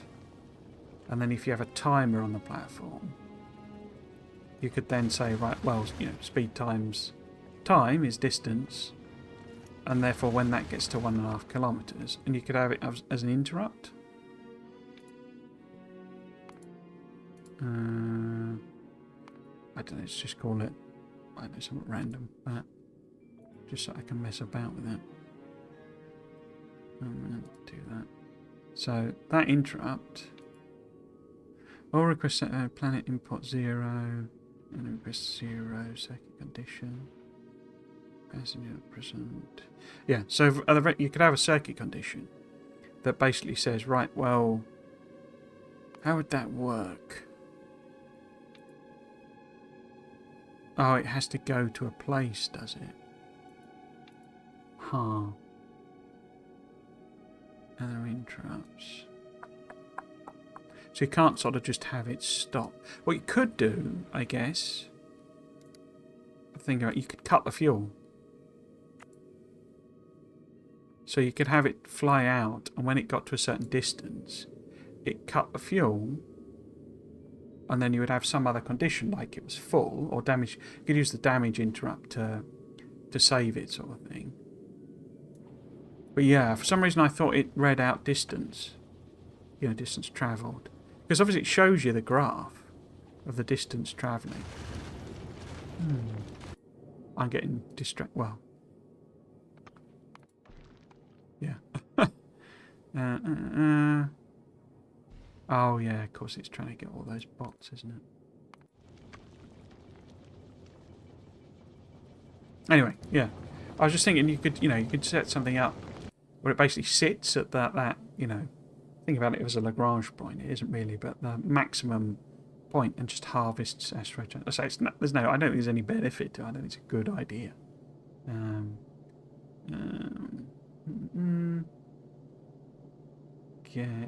Collect it enough in orbit. Recommend connecting asteroid grabbers to the second network to set the filters on what asteroids to get. Yeah. I think mining is the right word, yeah. I saw someone do time-based moving. Oh, hello, Rennie A77. Welcome. Hope you're doing well. I saw someone do time-based moving. Fast for X, then slow, then back. Okay. Trying to do slow down to collect more would be interesting. I hadn't thought of that. Basically, you have to destroy the big asteroids in front of you, so they don't destroy you, but then you might as well collect them. Definitely do impressed if you slow down in the optimal part of space. Yeah. I say, the real problem, I think, with it is going to be the whole thrust curve. You know, these curves here, because, that has an impact on, like, how quickly you accelerate, basically. So you would kind of accelerate fairly quickly, I think. And I guess you could, say, if you were reading out the instantaneous speed and just did like an average of every second. But the platforms slow down pretty quick. They're... and you can't, as far as I'm aware from what someone was saying on Reddit, it's like the width of the platform. So you could just put like a great big bar on the front, basically. Because you'd want to be harvesting asteroids anyway. This is what you want to do. So you just have them... Oh, it's building it. Have them all on the front, and then it's really wide, and it will slow down really quickly. Because there's drag in space, apparently. Yeah. Getting distracted again. To me, it seems closer to... You'll be able to destroy and collect everything in your cross-sectional area between you and destination, no matter how long it takes to get there. Yeah. Yeah, just like a great big sort of... Hoover moving along in space, sort of thing. Anyway, what am I actually doing here? So, because the simple solution that I used on the other platform is basically just stick all of the stuff in the hub and then manage it with the hub. I'm actually tempted to do that again because this is not actually as complicated as I'm initially thinking.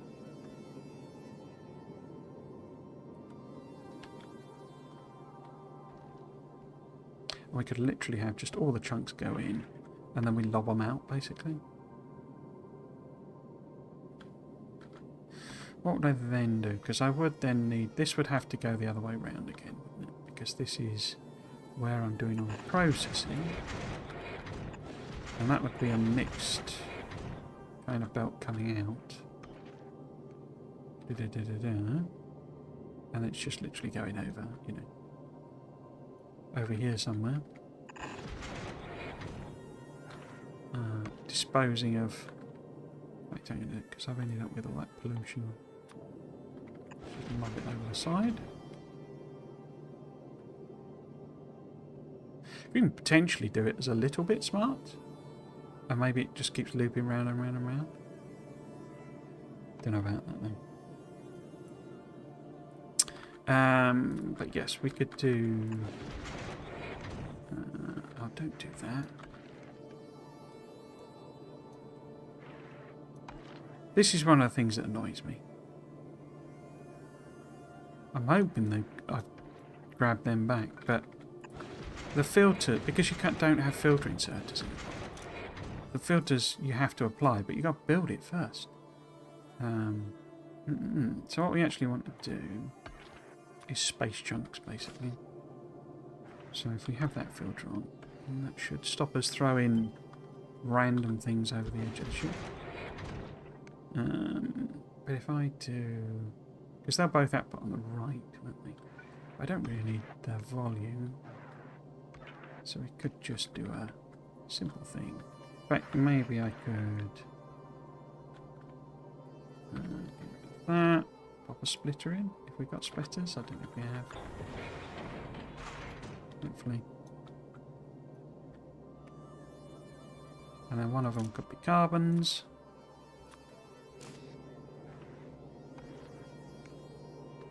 I can obviously wire up. Oh, we've still got more stuff there. Obviously wire up this inserter. Say, don't get rid of anything. It's obviously going to have a fairly significant buffer. Oh, it's you putting stuff on the belt, is it? I don't like that. Fairly significant buffer from the actual belts. And then just sort of everything in there, maybe? Fiddle about with that later.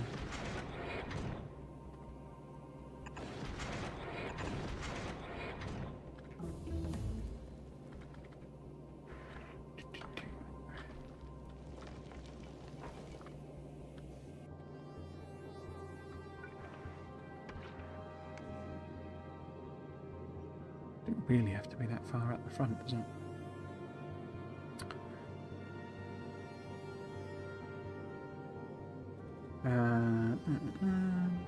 It was very late game post-freeze, yeah. I think some of these things are really intended for the whole, you know, proper end game, the post-Aquilo, going out to the, you know, past the edge of the solar system, shadow planet type of thing. Because I don't know, it seems like something you would want to do is like be efficient and what have you with thrust and all that in that scenario, but in terms of this, I don't know, it seems a bit sort of pointless. I could make this a dual belt, couldn't I? Because this could be filtered to all the chunks. Or it could just put ammo in as well, I guess. I could just have a looping belt, just generally. And then if we put the ammo on the other side, basically. Probably only need one.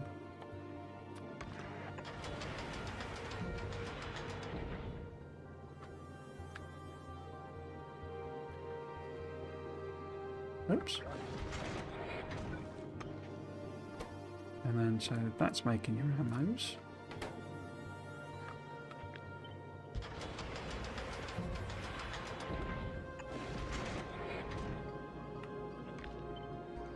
So I do need to do iron at some point.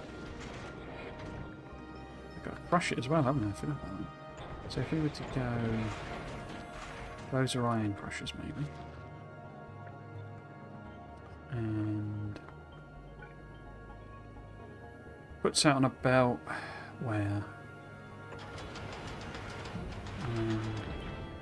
oops, where could we get in? 3, no problem. Prefer another one, I think. They need to be in a different position anyway, don't they? So if that's... Oops. Because we can speed and prod these, in theory. Don't know if we need efficiency as well.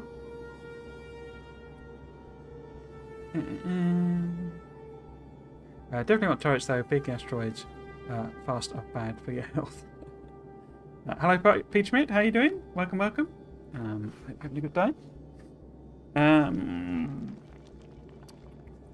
Yeah. So we then go. We do the whole. That needs to change, doesn't it? So switch that over to them. And do the whole recycle the Bob. Difficulty with that is we're not going to have a disposal thing. I could just lob it out the front. Doesn't matter. In fact, lobbing it out the front is probably the easiest solution, just to manage it. Given I've now boxed myself in, or you know, could move them up. Give us a bit more room, so we have options.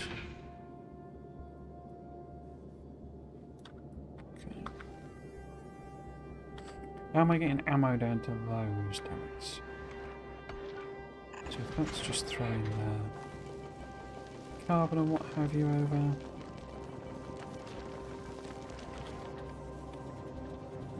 It's just temporary things. And oh, there's actually a spare one. And then we want two. Filter that just to the actual iron ore. So it's right. Good.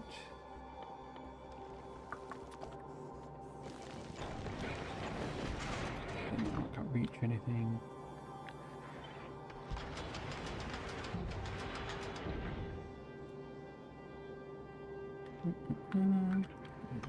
As well.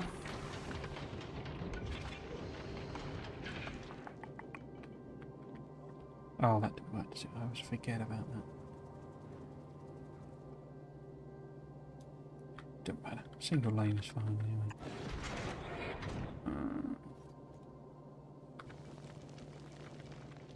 Says I could sushi that as well, couldn't I?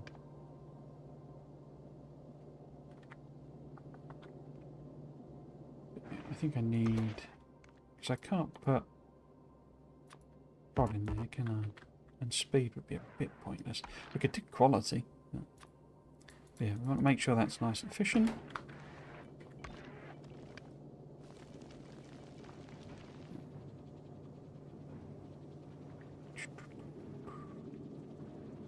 I'm just wondering basically whether I kind of, if this is all the way down here maybe. And then we kind of route the ammo around. That might be interesting. Let me put a few more furnaces in as well.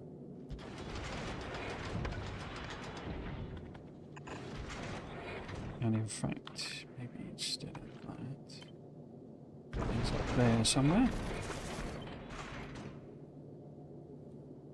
If that was in parallel with that would be interesting.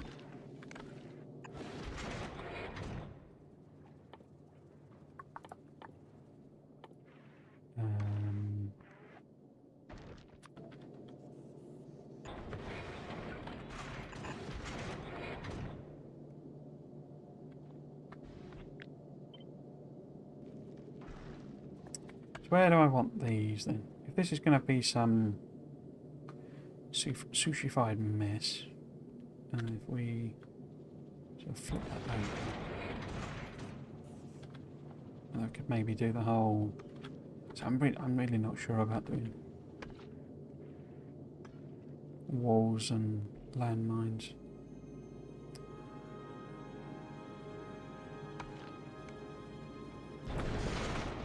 I could thin the whole thing down, couldn't I? Because I don't really need that.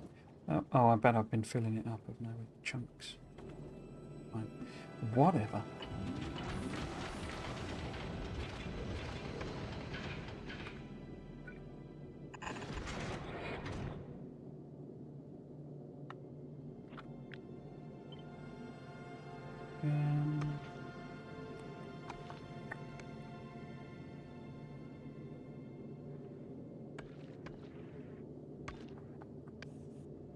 quite like the idea of sort of having one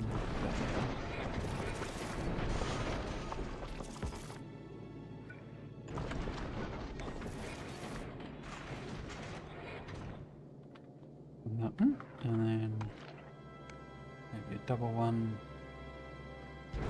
on the side. Did I put that two over? I did.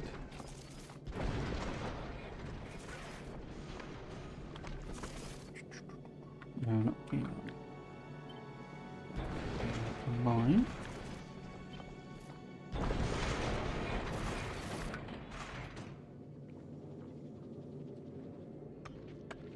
Get in there. Let's get rid of some of this junk. Well, actually, maybe we do a full sort of. Not quite going to work. Is it? So maybe.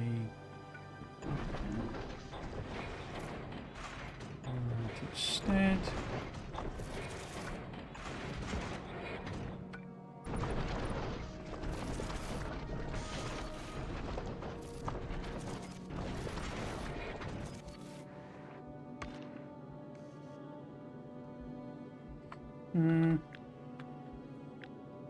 Maybe.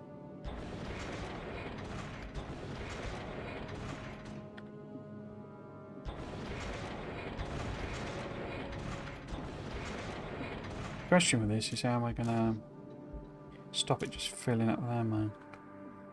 Because I don't want to just turn it off for up too much ammo. I could split it, I guess. And then one is the ammo and one is not. So I can control them independently then.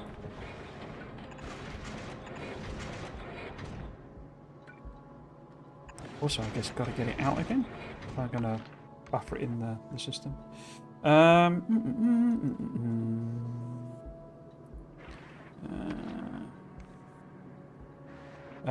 Hello, happy to see you building. Hello, Rocket Man Chronicles. Welcome, welcome.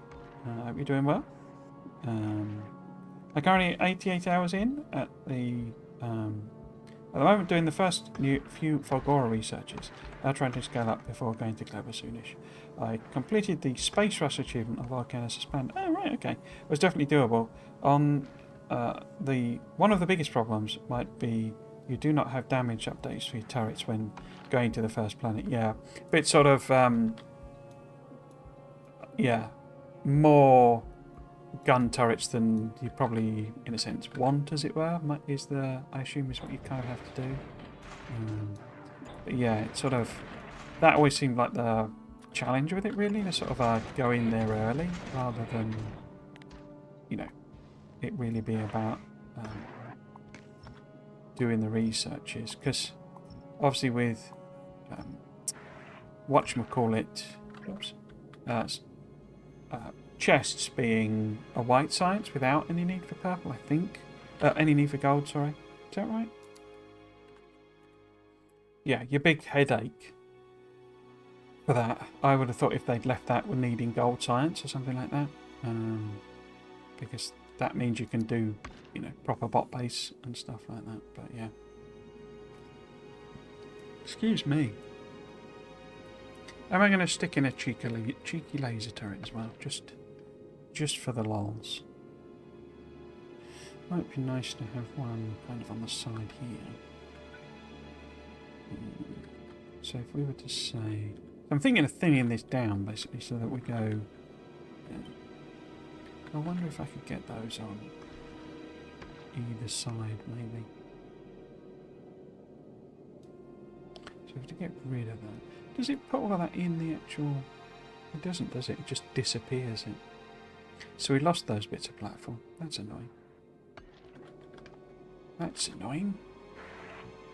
So if we were to say... Have that be... Where would it need to be? I guess...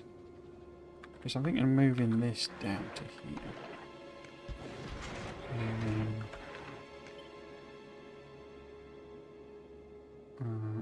those would then be... Is that right? You don't fit, are you? No, you're not. Oops. You fit.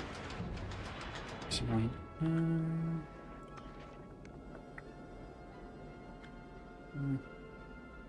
Move them up. And a bit of the old spaghetti, maybe? Let's call it belt buffering. So... Oh, well I can fit them in, but I can't actually get the output going. Okay. Well, how about then? That? That seems horrible. Maybe just then have the one bit there.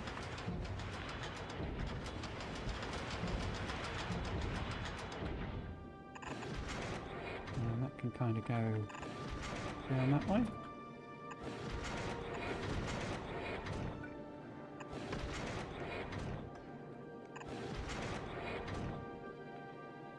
Oops.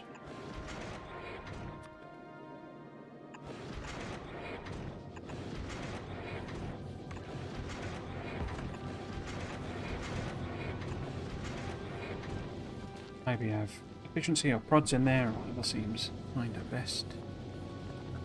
Cool, so you would then be the ammo. So the tricky part is how I get the... How I manage the ammo. I guess I could just have this be... Let's say, where am I getting the ammo out? We do have an extra one there. There's no point putting the ammo in here. If... Well, I guess they would use it, wouldn't they? Yeah, that could be... Yeah, that's how they get ammo, isn't it? If it's actually in the platform. And they're like the most important ones anyway, because we're obviously barreling forwards. Cool.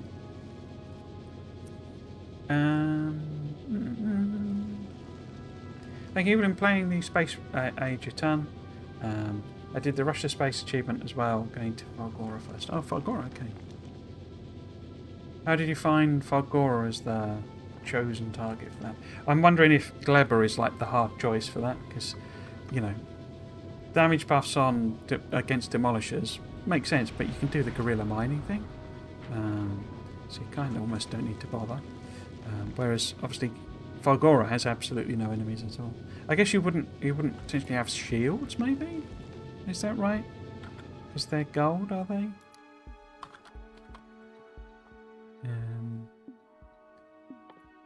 Oh no, just military. Huh. It's the next level up. That's... Yeah, there you go. Gold.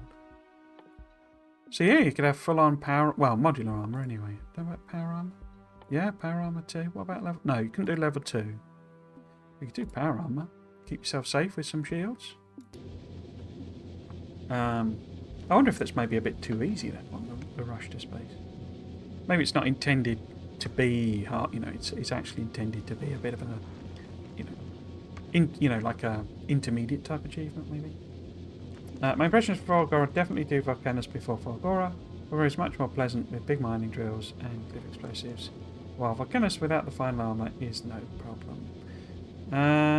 Yeah, maybe. It just depends on how you prefer to play. I'd say my thing was, you know, well, I think Falgora's, you know, my preferred choice is first planet. But I'll probably give them all a go as a first planet at some point. But I think it's a lot more to do with your play style than anything else. Now, having the big mining drills on Falgora allows more mining operations, but I wanted to get the quality aspects going first. I hate the Falgora cliffs a lot more than the Volcanus cliffs. In the way all the time while exploring in a tank. Also, tank is an amazing secret weapon on Falgora, even without legs in the tank. You mean because it's not slowed down as much, is it? I don't think. Found Falgora getting that achievement to be not too bad, but it did slow me down in progressing the tech tree. Yeah, I went there with power armor. Yeah, get a few shields in. Keep yourself safe. Cool, so we got plenty of mining. Got the option to do ammo.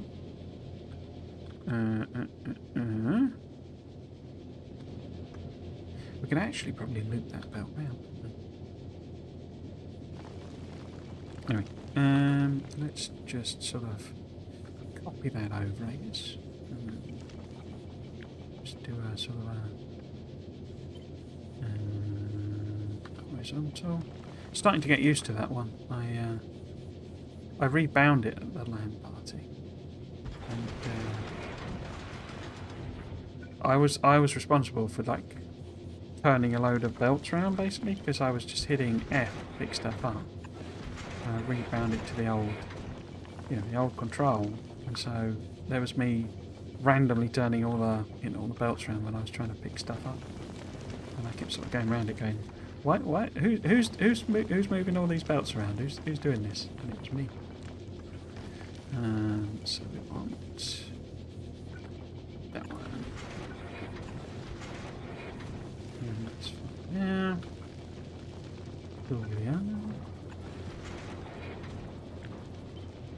It were me. I was the bad guy. Symmetry on that.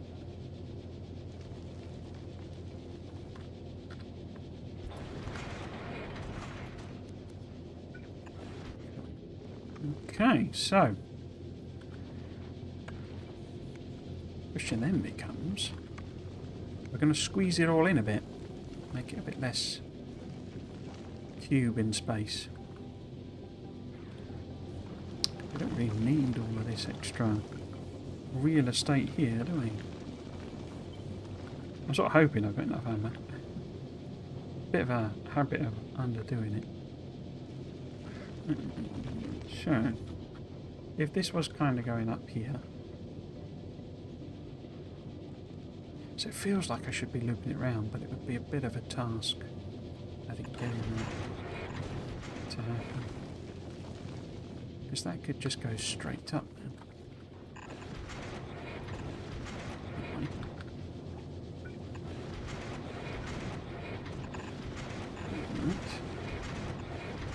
Might that just make it a corner maybe? I'm going to be less fussy on this one about. I tend to try and nibble the platforms away to reduce the whole weight thing. I'm just not gonna stress about that. So if we, oh, it doesn't have a thing, does it? I say I don't know about chucking a laser in maybe just for the giggles. On there maybe, because you want to filter these to the small ones because they're completely useless against anything else. Oh, camera's gone. Nope, it's still there. Cool. Oops. And then the small ones. You don't have to actually bother about the small ones. It doesn't. Well, unless I've misunderstood something. The small ones don't actually damage the platform. So you kind of don't actually have to worry about them hitting you. But let's get a couple of lasers in there just for a bit of fun. Cool. So, so let's do a little bit of a nibble. Am I going to do walls on it?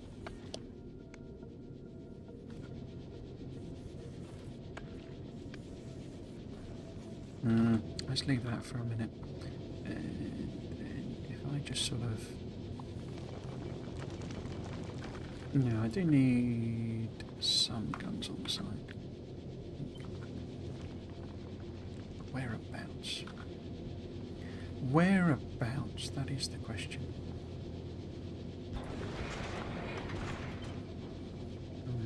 Well, that would need to be there. So I need to kind of drop all that back.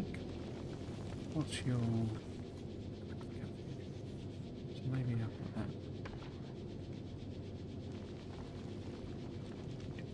there, maybe?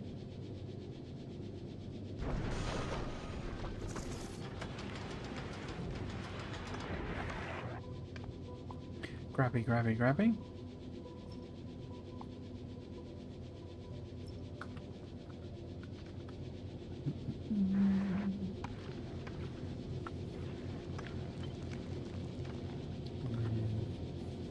Oh, you run it.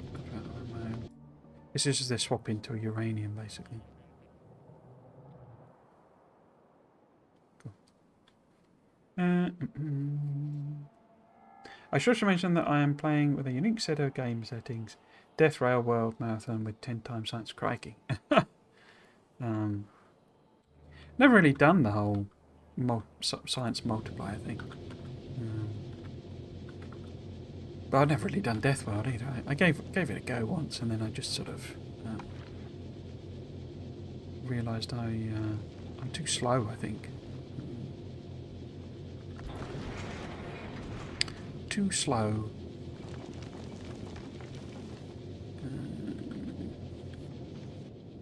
Do I want to move that? Oh, I need to. First, and then where would you? So you would be up to that turret. So if you look there, the turret as well. Let's go that.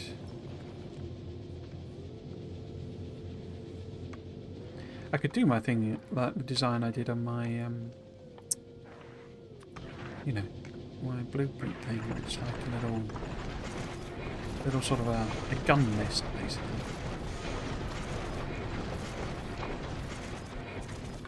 Won't be fully built, obviously, because of that. Missing platform. As if there was some threat from space, you know, actually, you know, like as in an actual creature or something. Like that. It's quite funny seeing people speculating about that, and the last thing that there was going to be some, you know, creature in space, basically. See, this is why I don't like the platform. It does the whole multi-connecty thing. Not the platform, the you have to like replace it in order to get it to stop doing it. Because it's taking it to be the edge, I think. So it's all a bit annoying.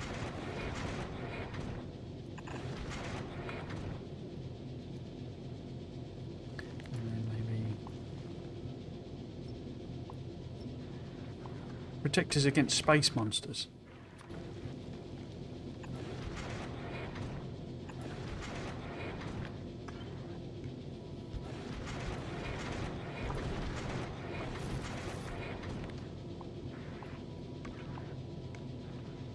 Wait.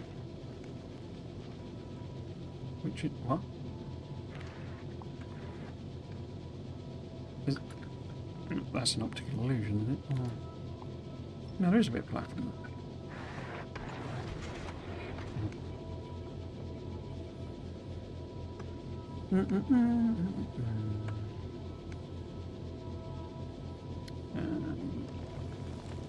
Don't need any shields on Factorio if you do the exploring in a tank. Does it not damage the tank then, or is it you just it's sufficiently tough that it sort of doesn't matter? I'm curious about nuclear power on the space platforms, but I have no idea how much water I could expect to find in space for it. I think there's plenty, basically. I don't think it's actually that much of a problem, particularly with how they tweak the amount that you get. Yeah, even in the car was not bad. Just bring a lightning rod along with it when you need to stop and repair. I admit it is not for everyone. Devil Marathon is not for everyone. It is my base. Yeah, you know, I'm not criticising it in a sense. I say it's just not something that I really kind of gelled with when I gave it a go. But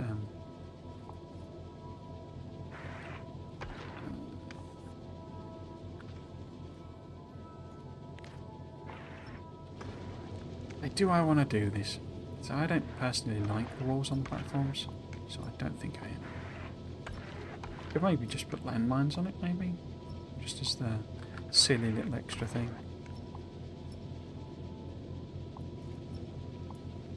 I kind of prefer them as just like floating in space type things like that.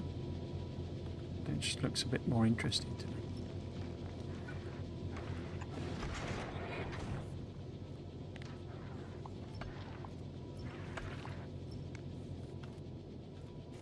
I mean, it's not good for the survivability. It means if it gets hit by anything, then pretty much done for. Pretty much. Oh, there's ammo coming along there. Is that all connected? I don't think that was connected.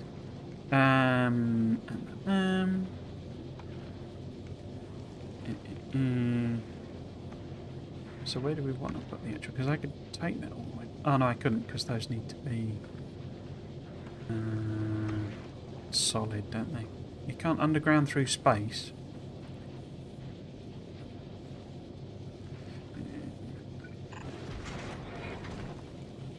How about...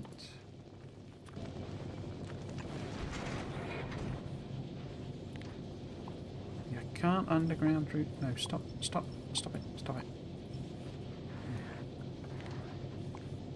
Can't underground through space.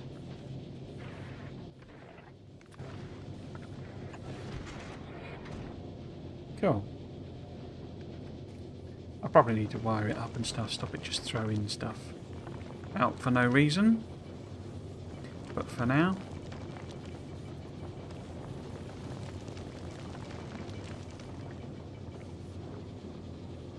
Because that's everything going out on the belt, isn't it? Yeah.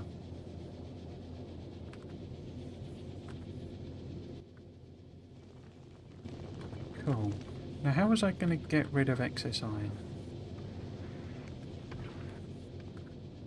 How was I going to get rid of excess iron? This was going to be filtered, wasn't it? I was going to do... yellow ammo on the right, maybe?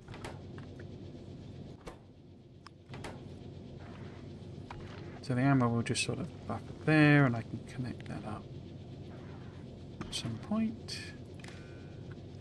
Really old logic.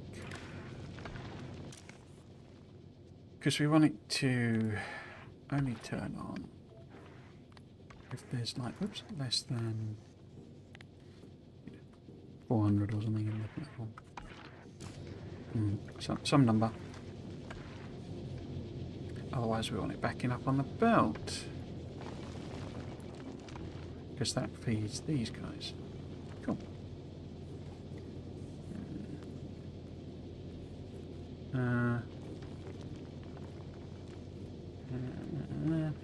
You can do repairs on the fly with rare construction bots in your personal inventory. They are so fast, recommended for every planet in your personal inventory. Apparently got 100 messages. Well, there you go. If I had to choose between Power Armor Mark II and Rare Construction Bots, I would take the Rare Construction Bots. Okay. Why is it tweeting that repeatedly? Stupid thing. Cool. We could even do a little jink in and out, couldn't we? Do I want so we could put a little... I say cheeky laser in somewhere.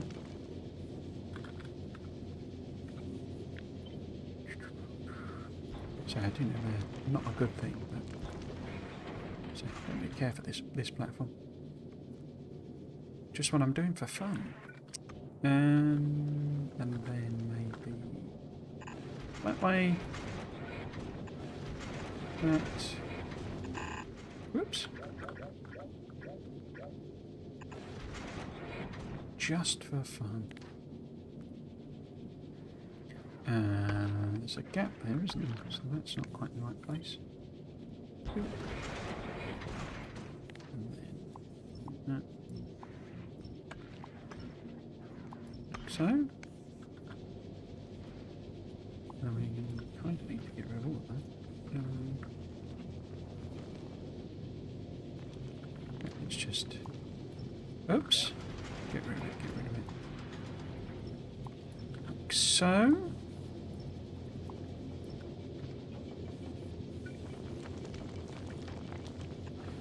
I wonder how they, you know, how and when they came up with the whole just chuck it overboard thing. A very simple solution, but it's like one you'd have to sort of arrive at rather than just sort of do it, you know, from the off or something.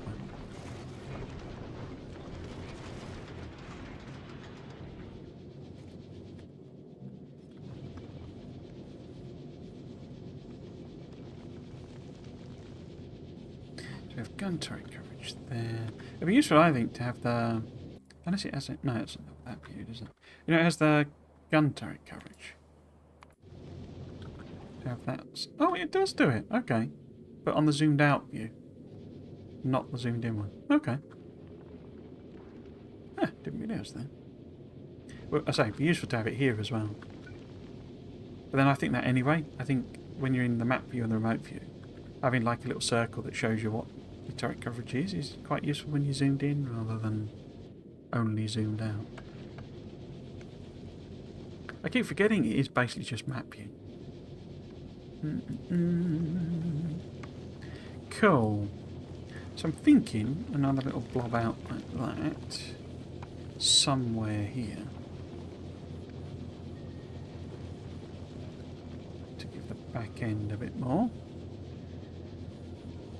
I'm sort of amazed it's running on so few panels.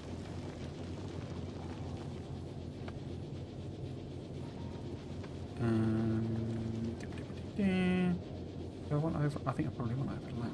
I don't know. Maybe a bit along with that. I do have some of the, I don't know what they're called, level 3 panels. I could squeeze it as well. So maybe, in fact, maybe this becomes an area where we do put panels on. Could I do something like that? I moved that up. And then there.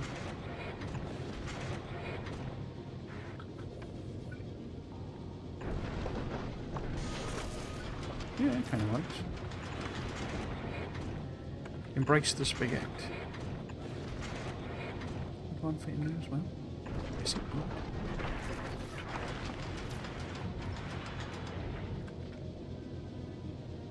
Nice, like it.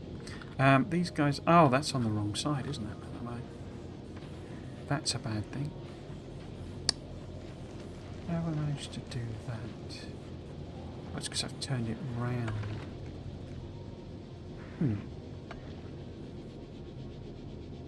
So it's... Yeah, it's because it's not the same thing. Okay. So... It needs to be on the other side, really. Which we can do by...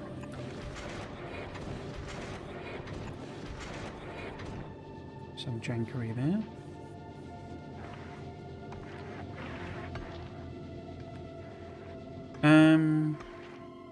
Got loads of ammo.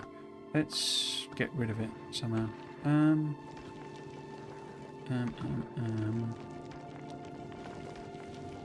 Maybe if I give that temporarily, I'll eventually just throw it overboard.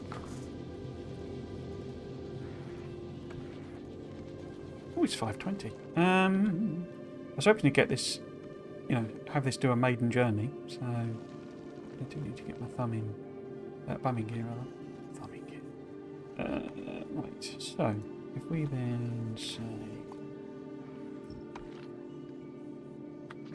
Okay. If we then kind of move that, pop it across rather,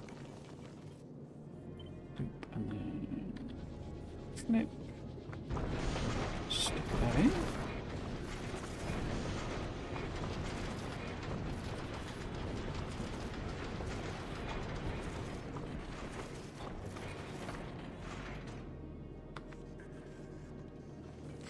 Nice, nice. You've not got a inserter, neither of you.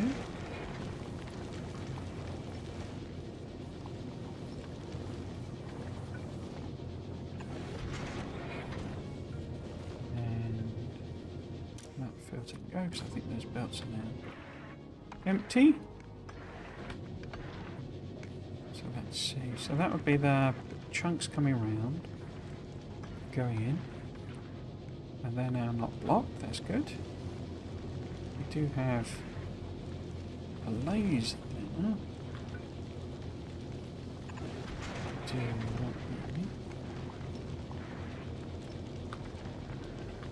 fact, if I put that down, Said I wasn't going to do the nibbling thing. Here I am, nibbling away.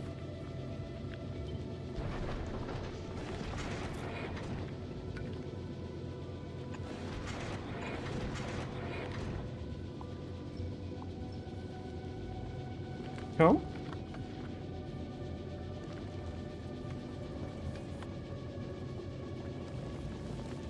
So, how are we doing? And I could put some panels, oops, in this gap here. Actually, they're not going to be nice and even, are they? Nice and crisp and even. Do something like that instead. We should need, we could get rid of all of these. How are we doing power-wise? No, we can't get rid of all of them. Okay, but we do need to put efficiency things in, I think. So it's not actually getting enough iron. That's annoying. Which ones? Is it them you can put? Yeah, you can put efficiencies in there. And they're quite power hungry from memory. And how does that help us? A bit closer. We do have a little gap here as well. In fact, could I fit 2 in there if I underground them? What should I do? 1.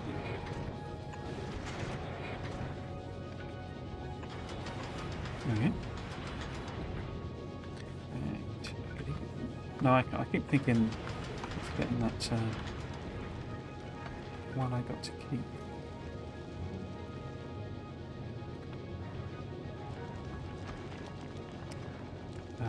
Trying to be symmetrical with it and not understanding where things are.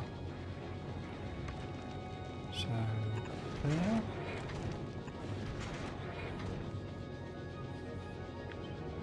Oops. Like that maybe?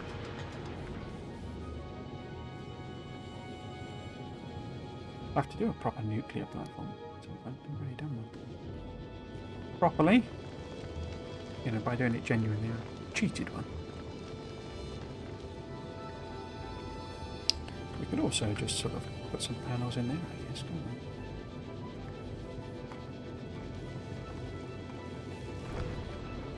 Have to nib, I say. Need to stop doing it.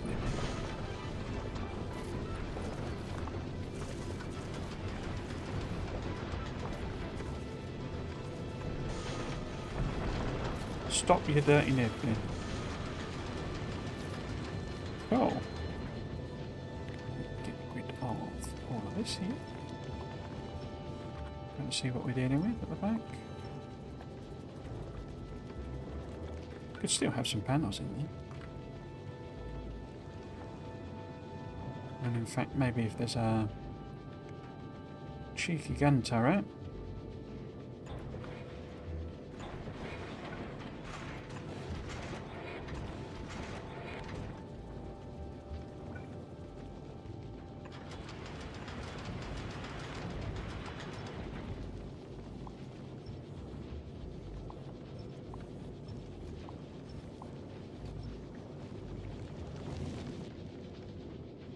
So there we go. It's a bit of a slab. Rather than the aerodynamics I was after. Or I was initially thinking, but that's fine. How much headroom with power have we actually got?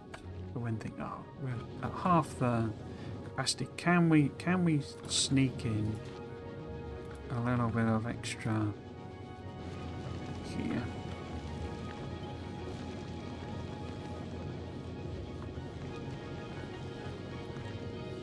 So, and still be okay.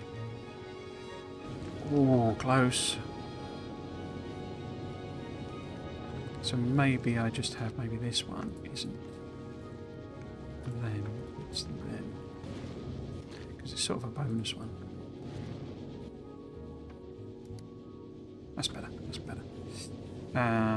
What else? Have all my crushers got efficiencies in? You could always send a beacon up and do it that way. Not going to, but could do. Could also, I think with not too much problem,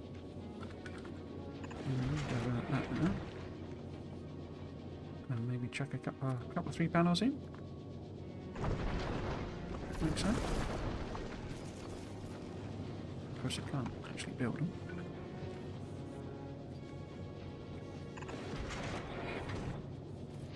This is my nibbling habit.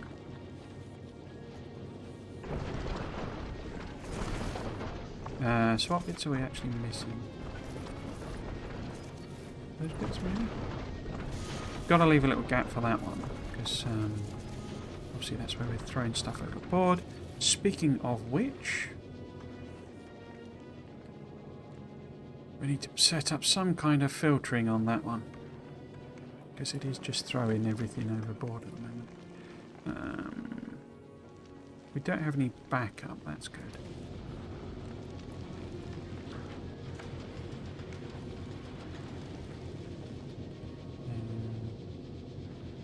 I think the space platform needs better feedback about max possible power consumption.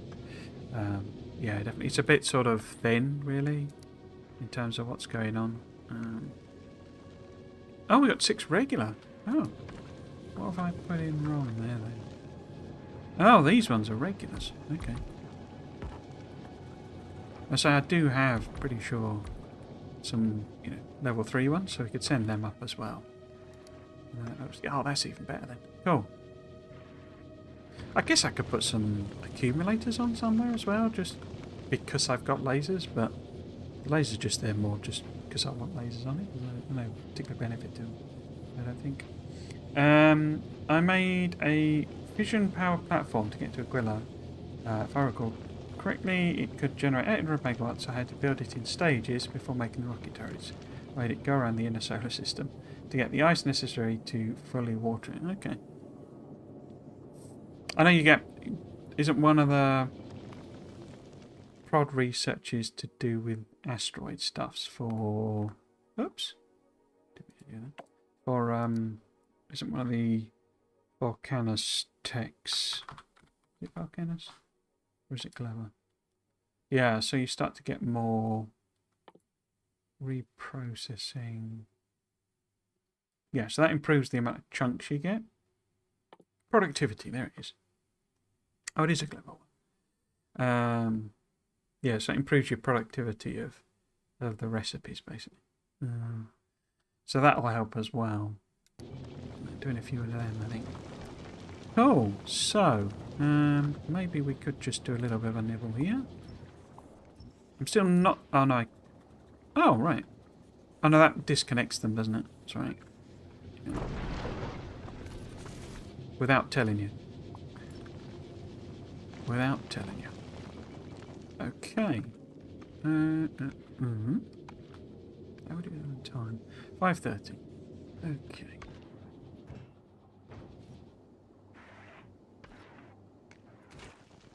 So that's not getting ice. Why not?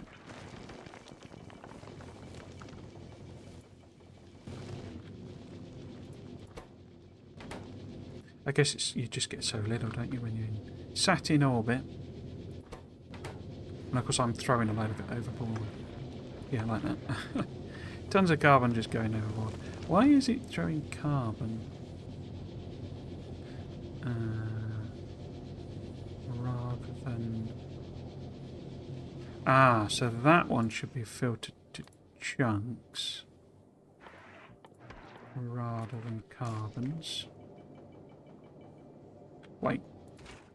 Yeah, that is the carbon recipe. And I think I've been dumb here as well, haven't I? Because that's the iron-based one, so that's not even the iron one. Yeah, that should be metals. And that should only put your metals back out again. And this one should be the iron. We're not going anywhere without any blooming iron ore. If I get rid of it, it should clear it all out.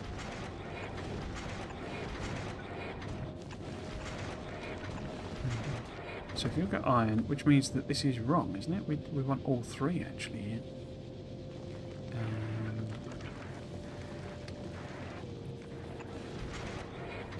So I've done a stupid assumption basically. So, I guess actually I want to put the... Because I could just put the iron ore back out, couldn't I? Thinking about it. So this one only wants to work, really.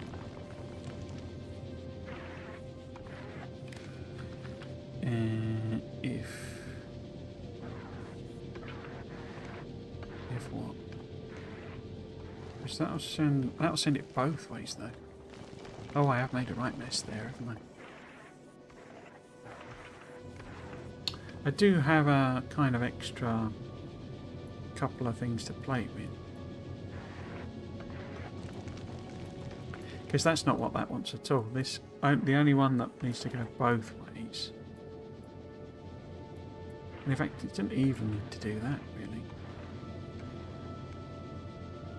Because this is the water.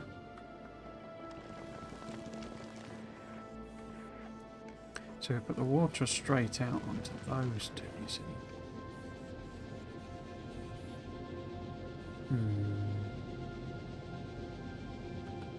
I say this crusher is sort of irrelevant, isn't it? Because we've got the iron ore crushers here.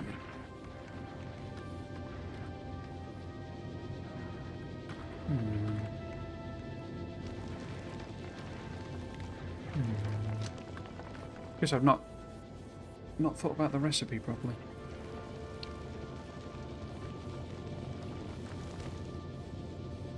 So, if we were to rethink this then, so if this was, say, if we had the water coming out kind of there, but then how would that work? Get rid of all of that, because we know we can use that. If I sort of do some mad spaghetti loopage there, then how am I getting rid of it if I do that? I'll think about that in a minute. Because we could then... And this would need to be the chunks, wouldn't it? And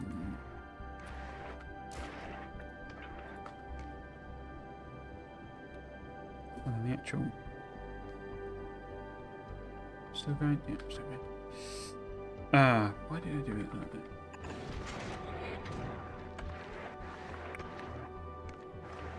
Maybe... do that.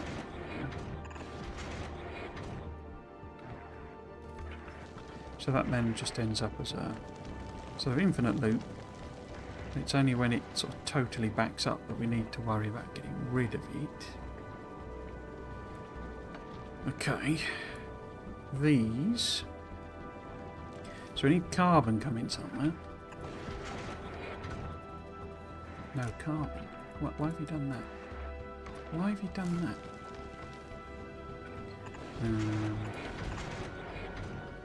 I'll even turn them round, actually. So that could just come up. But it needs to be the ore. So I really don't like... I mean, I really like that all of the inserters are filters. But the fact that it just, you know... I don't know, it feels like there should be a special key placing down an inserter that you want to filter, so that it applies the filter when you put it down, sort of thing.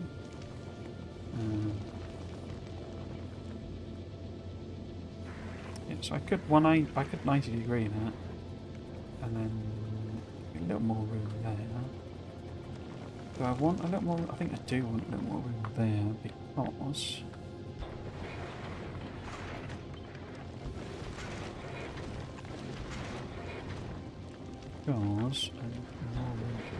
Managed to create myself, had all this space, all this size, managed to create myself a problem that I didn't need to create.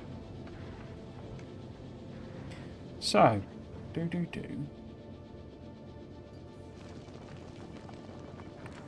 It's like, do I really even need two of them? Really? Probably not. Not really worth the hassle, is it? There you go. Symmetry's good. We like symmetry. But yeah, basically I can then split something off there and have a backup on it as a...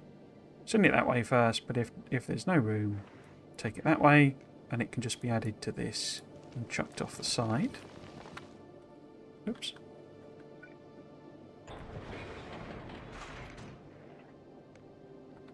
And then, do I just split this and have it go round and we just basically get rid of this crusher? That's probably going to be the easiest solution. But yes, this is the carbons. Your carbons. And that way. Or could I wire up an inserter there? So we have a inserter here. We attach it to this belt, and we say only turn on if there's more than, I don't know what a good number is. It's going to be like 10 or something, I guess. There's more than like 10 of those on it, on that belt. Section of belt. That's interesting that it's only put the barrier around the first part then. That's interesting. Oh, don't I have to reboot? Yeah, boot contents. There you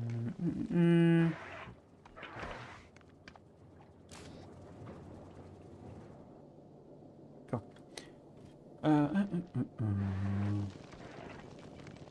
Cool, thanks. I haven't even thought about going to it yet.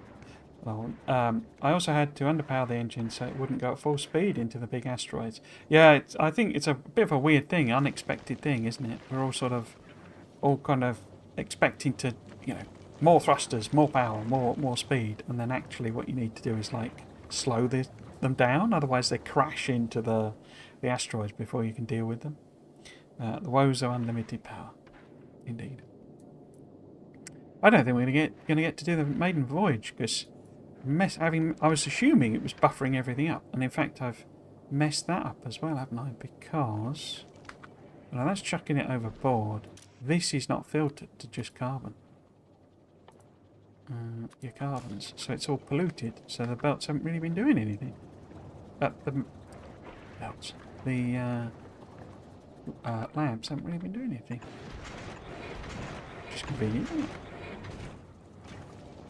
Yes, no, there's no thruster fuel. I bet. Yeah, there's stuff in all of the... Oh, only that one. Why is there no blue? Because I wasn't giving it any iron ore, was I?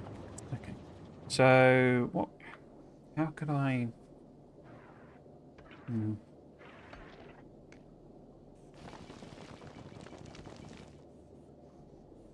Oh, I don't need that anymore, do I, if I've done that thing there?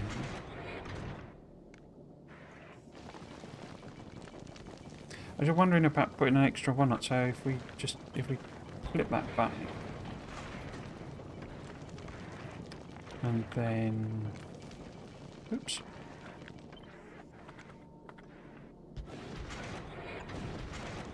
Do that, because this is one of those and we have the same filter on.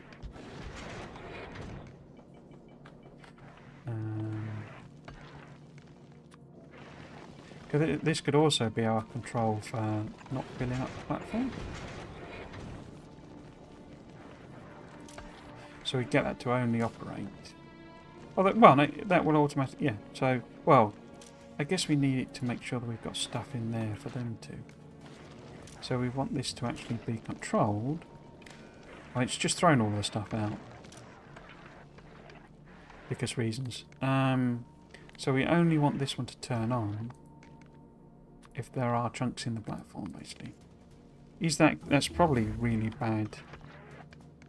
Well, no, means it's prioritising the ammo, basically. So if there's more than 5, then you can work. Is that right? Do more than... Oh, we did a productivity. Excellent. What else could we do? That gets up to the rather random 5,062. 4,000 for that one. Can't do LDS yet because we haven't been to Volcanus. Cool. So let's do another one of them. Never hurts. Yeah, so that's all backed up, and it's effectively a buffer on the iron and the stuff, and of course the ammo's now full. There, you're limited because that has filled up. Do we have any issues around? Obviously these aren't grabbing as much as we want because we're just in orbit. We have gun turret courage everywhere. We don't have any turrets that don't have ammo, so I'm going to take it that that's okay. Might do a test run without the landmines on, but it'd be kind of interesting just to have a slab of walls and landmines out the front, just for fun, basically. Okay, so what happens? We get carbons in, but what we really want, because that's just oh no, that's got ice on it as well now. Which side? That's gone the wrong side, really, isn't it? That's not ideal. Well, that would flip it round, essentially. Carbon's coming out of there. We've got iron going that way.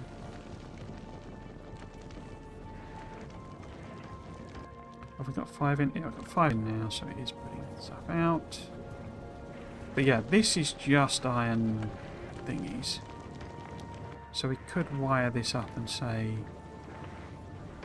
have this only activate when there's like a certain limit on them. So that one's turning on when there's more than 5. So we don't want that one turning on. Oh, it's too far, isn't it? Did I even bring power bars up here? Yes, I did. Crikey. So is that going to be far enough? Yeah. So we don't want you turning on if there are no asteroidy chunks. So what we want to say is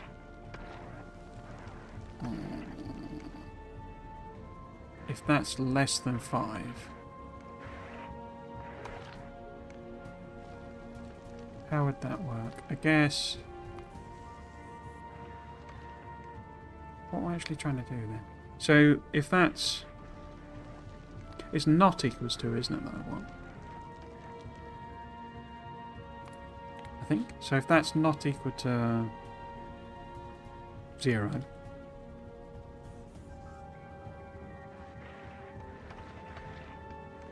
Because if it's gone down to 0, it means there's no chunks in there.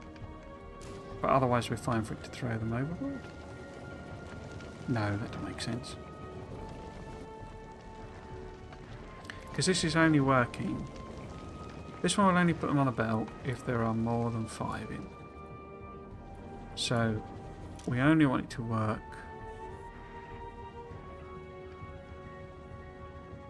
because it will always ensure, because it's when it's fully backed up that we want. So if that other one can't put stuff on the belt. Yeah, so this fills up to the degree that this condition can't put anything on the belt. It's got more than 5 in there, so there's 6 in there, but there's no room on the belt. It's full. Then we want it to chuck stuff overboard. That's a little bit convoluted, but I think that's right. Now, in terms of you, we kind of want the same thing on this, but it's a double condition, isn't it? So what I can actually do, since we've got a bit of space, is kind of move this out a bit. Move 2. Since I'm now putting the water on there as well, the ice on there as well. And then we filter that to the carbon. It doesn't really matter. But filter that to the carbons. Or carbonics, whatever they're called. And this will be too far as well. Can we get a bit of symmetry with our power poles? We can. Oot. Oh. We get symmetry, but I've moved it over to the degree that I can't connect it. That's annoying. Let's put a second one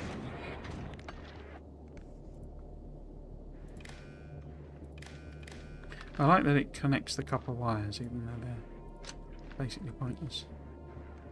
Okay, so if you've got the carbons, again, we don't want you turning it on unless there are more than 5 carbons in there. So if it has somehow backed up to the degree that does this have a that doesn't have a condition on it anyway, does it? So does that matter? In fact, I think those conditions are irrelevant, aren't they, slightly? But no, it's alright for that because I'm obviously feeding 2 separate systems. Yeah, that's fine. So the water then, this isn't going to turn off unless there's stuff backed up on there anyway. And we want the water one, which would be this one. Don't really need the filters, but you can only turn on if somehow we've ended up with more than 5 in the actual system, because that will mean this is all backed up, and this is all backed up, and this is all backed up. So these are getting into impossible, condition territories. I guess when it's just sat there in orbit, it could do it. Now I am going to put the filters on just because it makes me feel slightly happier. And like that. And then you would be the iron. So we are now getting rid of everything if it's backed up. We have some backup of fluid. Excellent. We know we've got... why have we got level 3... Oh, that was from when I was messing about. Cool. I think we can take this on a maiden journey. Unlimited power. I was surprised when I saw people placing small power poles on space platforms. Not for power, but to extend the wire reach for red and green circuits, I'd still just wire a random belt or inserter instead. Yeah, I suppose it depends on how much you're doing with logic, doesn't it? Because sending the signals around with these guys is obviously... It becomes a necessity. I'm surprised they didn't make it just infinite reach on the things. It looked horrible, but, what does it really matter? They have made it a lot longer, I'm pretty sure. But, yeah. Wonder if the benefit from the old legendaries applies to red and green wires as well. Their quality. Cool. Okay, so the question really is... Do we want to put the old landmines on, just have some slab out the front? As sweet rides go, it's not exactly the prettiest thing, but yeah. We could also send up... didn't I pull in? Not there. What about... did I grab, like, level 3... Quality 3 solar panel. No, wrong one. And then, which is it? Is it? Oh, yeah, okay. Oh, shift. So, rares. Have we got any rares? Let's set it to 0, of course. Oh, we've got 20 odd. So, we could probably replace all the panels with blue ones. Oh.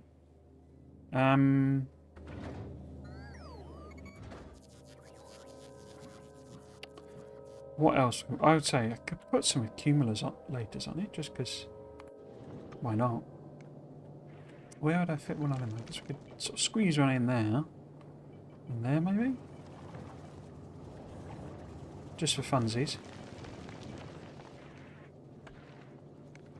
Have I got any rare ones of those then? So it's 50. No.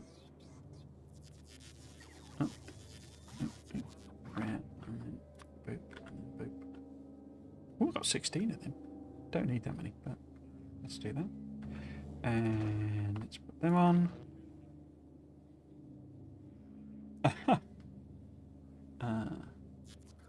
Well, that is what I do. There's a sweet ride. He's looking pretty sweet. Yeah, it's not bad. I wish they made blueprints no longer stored in the inventory. You mean in your personal inventory? In here, you mean? They do it because I think they did a tweak where, because you can do it, huh? But it has to be a reference, I think, doesn't it? I've made a mess really because I've got copies of blueprints and they've got different versions of things. Really, I need to just use this as a referencing thing.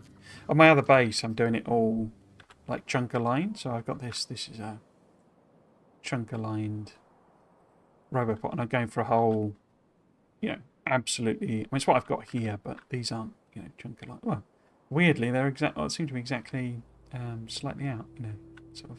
No, it's not quite in the middle, is it? But yeah. So I'm just carpet bombing Roboports over everything.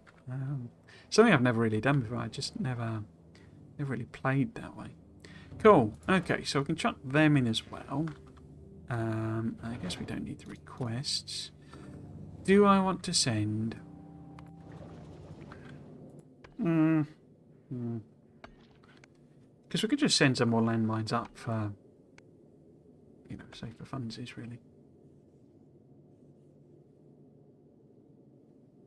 Cool. Okay. Let's just give it a go because it is 10 to 6, so we have 10 minutes left. We'll set it going like a round trip and see how it does. I've not set any conditions on or anything. It's just literally sat there in orbit.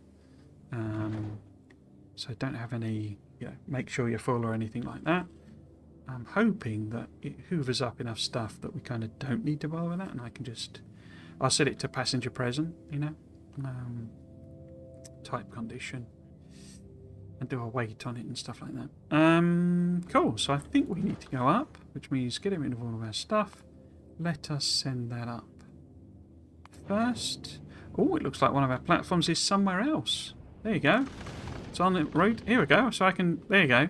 This is the bit I was talking about way earlier, where for some reason you have like a super nice graphic for the thruster jets, where everything else is just that, blocked colour in. Obviously I've got the icons on and stuff as well, but, it looks really weird, this, to me.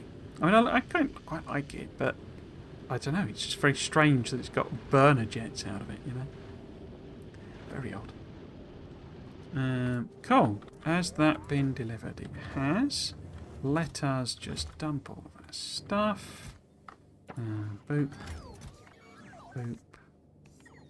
That's getting rid of the blueprints. I don't want it to in that way. I would rather have them in a chest. I've just realised I got rid of the chests. A steel chest. Ah, where have they gone? Have they taken them already? I think they must have done. That's very annoying. Yeah. So yeah, I've now got blueprints, I think, floating about in the system. That's very annoying. I need to get rid of ammo, don't I? That. So, have we built that yet? Not yet.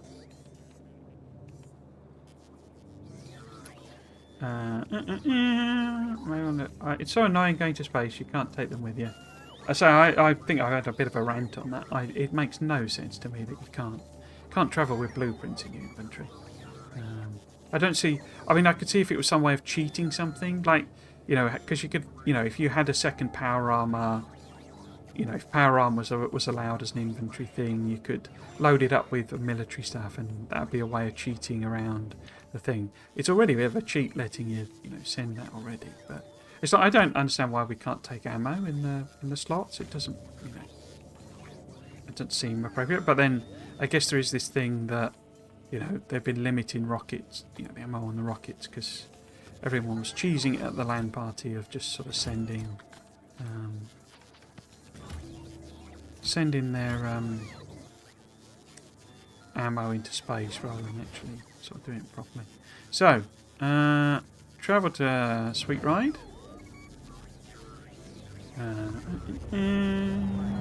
We can, but you have to remember to store them in the game book.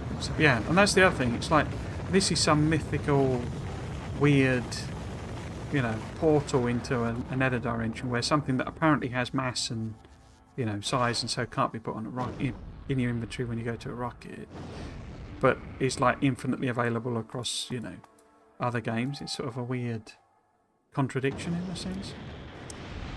They could have used the fun orange triangles.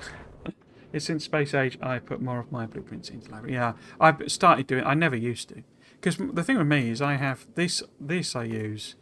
These are like my. I've archived them now because obviously they're all sort of defunct. But you know, I just have a set of blueprints that I make a copy of for that game, and then as I use them up, because these are organised. You know, we have. This is the wrong one. Yeah, so I've got a burner base in there, I've got a Kickstarter base, I've got a bot base, and as I built them in whatever game I'm playing, I delete that set of that blueprint book. So then I've always got a copy of it. This is like my master copy basically in the My Blueprints. But you can't really do that now, and I'm always a bit. One of the reasons I do that is because I'm a bit chronic for, like I've done here. I've added, you know, roboports into these things. I'll make edits to them. And of course, then I'm editing the master, and maybe I don't want to change the master. I just want to change the copy. Whoops. So yeah, so that's, you know, why I'm not such a fan of that, because it forces you to use the game blue. I mean, obviously I can make copies and put it in the game blueprints and do that, but I'm not going to faff around with that nonsense. You know, it's like, you know, it's one of those instances of them kind of doing a thing that restricts it, and I don't agree with it, you know. Okay, so what we're going to do then, let's do a trip to, we know that Falgora is like the least powered one for solar, and so we'll do a sort of a, but I always forget the route. Let's do a bit of a round trip if we can and see what happens basically. So if we go to Falgora, Gleba, Volcanus Nauvis, sounds like a chart, doesn't it? So we go to Falgora, Gleba, Volcanus Nauvis, and what I'm anticipating happening is literally that we'll probably die, basically. It'll probably take sufficient damage that, you know, keep going. What I could do is with interrupts is, you know, have an interrupt that sends it back to Nauvis as like their safe harbour. But if we just do time pass, we'll just do like a 10-second pause or something to represent it. Because it literally, I don't think I've ever done it, but if you go there and fulfill an order, it then literally just sets straight off again. In fact, it didn't really even properly pause. It just sort of throws the, oops, what am I looking for? Throws the thing out. You know, launches it, and it's already on the way back. And it's sort of, I guess the cargo drop pods are, and then we would just do, say, all requests satisfied. Okay, so what I'm also going to do, I guess. No, let's just do that, I guess, and we will see if we die. I am going to do a quick save, just, you know, for simplicity's sake.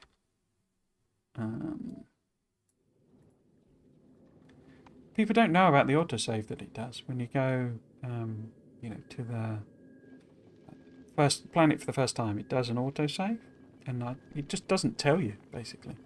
And so people are going, oh, I've lost my ship and all that, and I keep on Reddit going, you've got an autosave, go back, you know, it's the easiest thing. The whole point of it is it's, you know, trial and error experiment.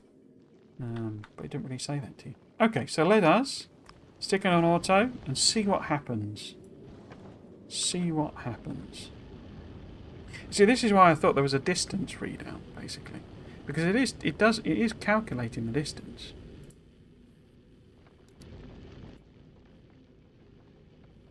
It's just you can't read it out.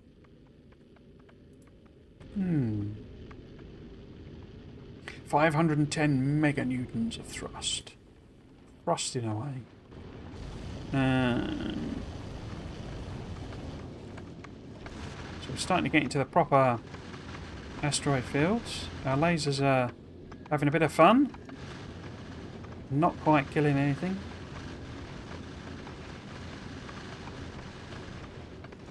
Oh, was that a power? Yeah, power shortage. Okay, that's interesting. I didn't replace the things with the other, the better power things, did I? Yeah. And I didn't put the whatchamacallits on either. Need to get some accumulators on. There we go. Bop. Oops. Oh, we're not getting enough for that. Okay, so we're short by a couple. That's fine. In fact, we're short by quite a few, aren't we? Yeah, nowhere near enough. But I can put some of them on. No. Yeah, like that. Sneak a couple in. So, how many were we short by quite a few actually, aren't we? Yeah, so we're having brownouts. Never a good thing, but we've got plenty of room to put more panels on.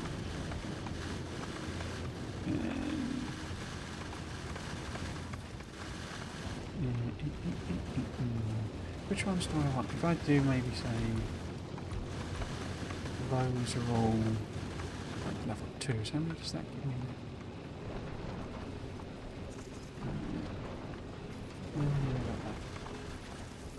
3 more. Well, that one should be one there. Oh, we just arrived. I don't know why it sent something. Why did it send anything? Oh, because these are set to unload. Am I fussed about that? Well, I don't know what it's sending. Well, we made one trip. That's not what I was expecting to happen. But we die instantly. We are not doing well for ammo, though. We're getting plenty of it in there. So, in fact, actually, this could have maybe a prod bonus in it as well. Oops. Oh. Oh, of course, I can't do prodding then. Do speed. Work faster. We're throwing a lot overboard as well. That didn't seem sensible. Oh, we've stopped. We ran out of fuel, have we? Yeah. Okay. Because we don't have water. I assume that's because power is struggling, is it? No? Why are you going so slow? Ah, you can't output because I've done a stupid, have I?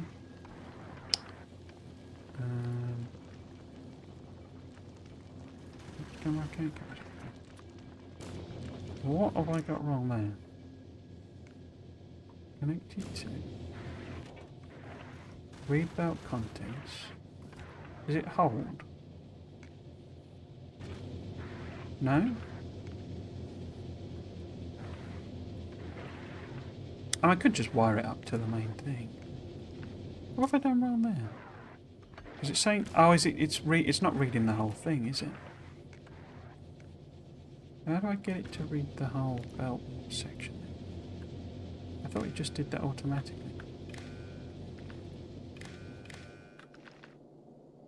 What signal are you getting in now? Oh, I'll just wire it up to the thing. Oops.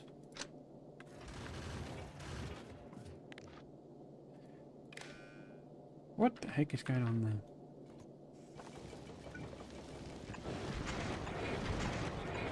So, we'll do the same thing we did with this one, where it's like... oh, it's on the wrong side anyway, isn't it? So, if I do...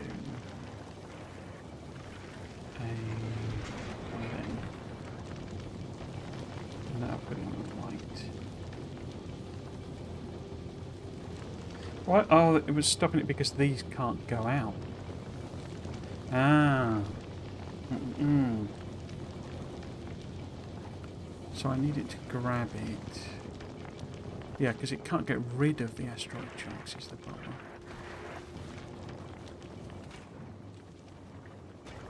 You don't have efficiency modules in. Actually, probably not be a bad thing.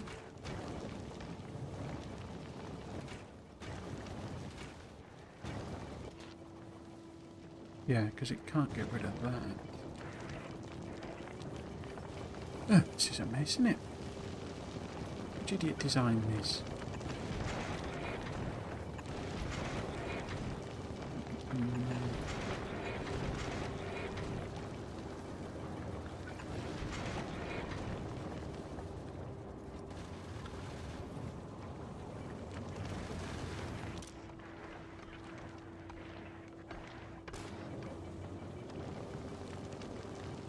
That's on the inside, so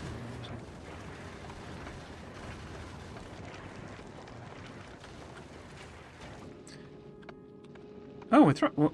Oh, I thought we were out of fuel. Okay, I guess we're not out of fuel.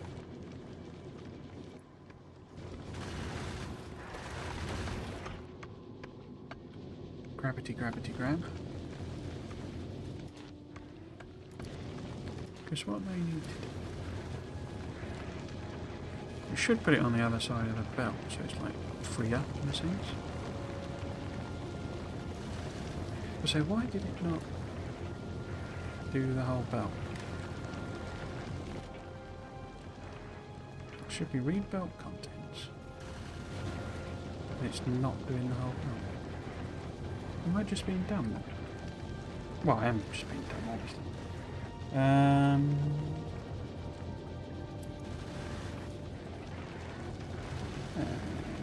Yes.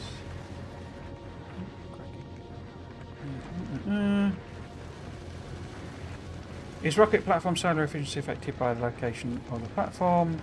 Commands on the answer. Yeah, it's you get like there's more in orbit than there is on the planet, but it's like the same sort of proportional thing. So because Falgora's further away, so it has less solar, and that applies both in orbit. But you do get more in orbit than on the planet's surface. Each planet has a different distance to the sun. One mechanic I was surprised that is not in the game is trains taking even a minimal lightning damage on Falgora. Must have been a design choice. I think so. Yeah. That was one of the things I was, was speculating about being in the.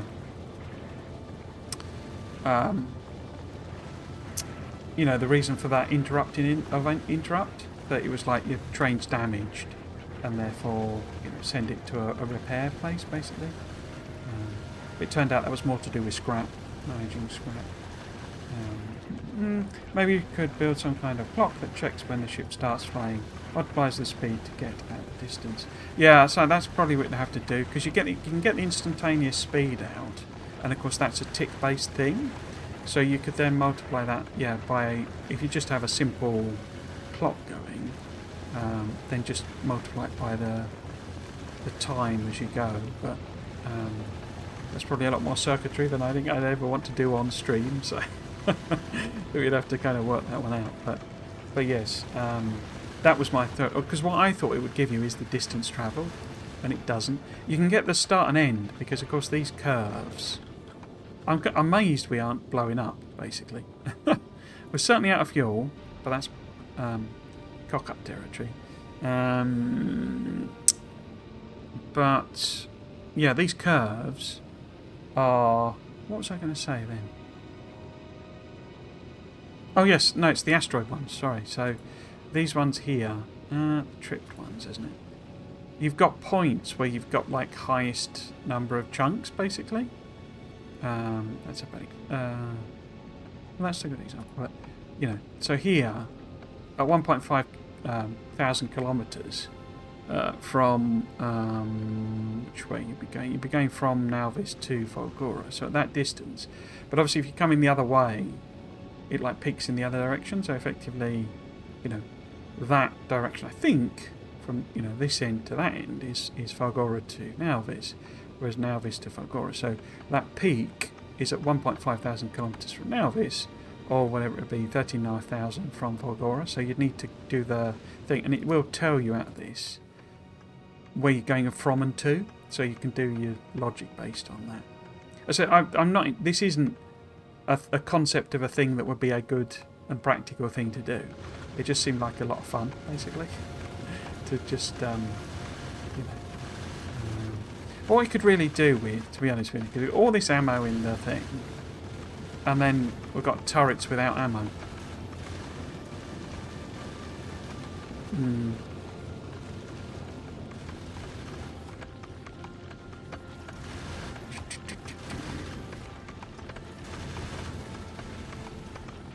Because these guys are fed with ammo, so we are sort of constantly protected.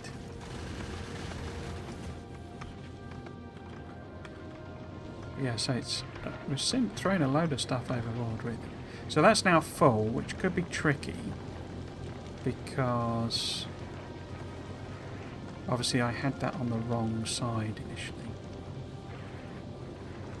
So we could get back up there. What are in it? Entities being damaged. Are you chewing on my walls, you filthy biters? We're getting behemoths now, you see. It's why we need artillery.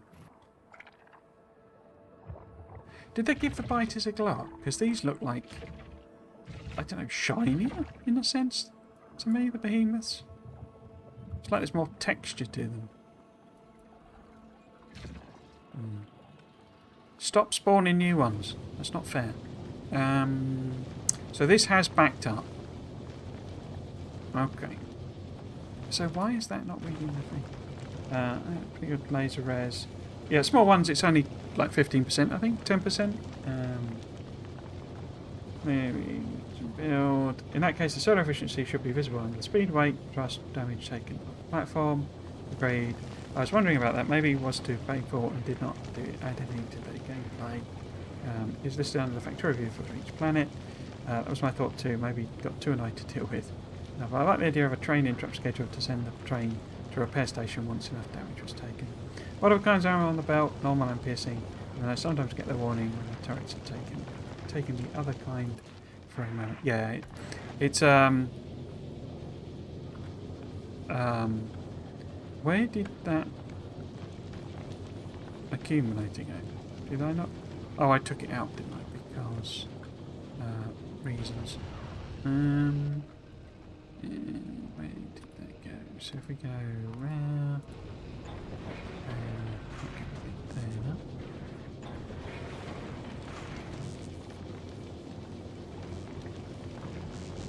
Yeah, I think I'm going to just put this down to 0 for the time being, so that it just sort of gets rid of what's on that belt. Oh, of course it wouldn't, because that's... that's annoying. And of course it's taking from the right side, which is not...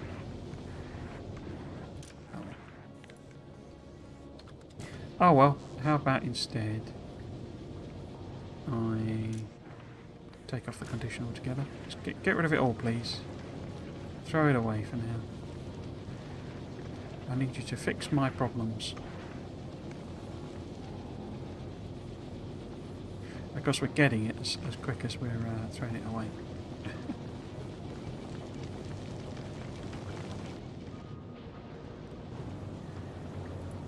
Five is probably too many, isn't it? I should probably be controlling the pumps as well.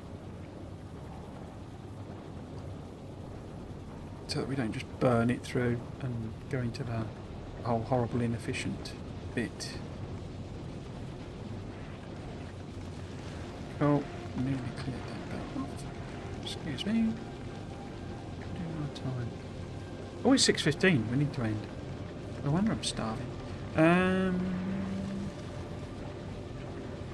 We're getting tiny little brownouts still, aren't we? That'll be the lasers. That'll be the lasers.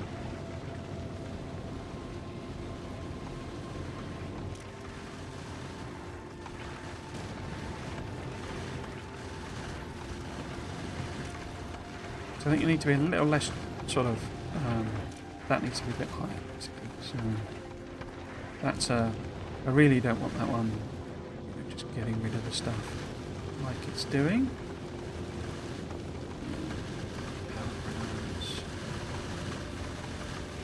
I assume it's because the lasers are firing. We'll just get rid of them, so I don't, they're just there for funsies really. Really achieving a great deal of anything.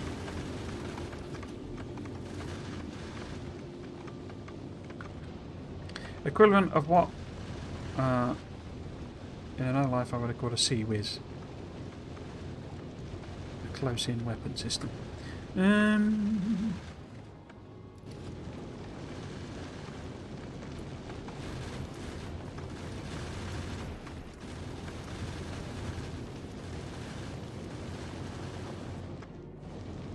So we could also just chuck some more solar panels.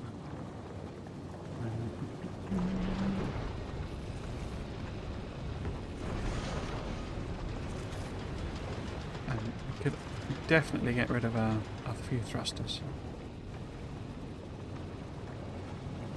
Where actually are we? We're going from Factorio to Gleb, are we? Okay.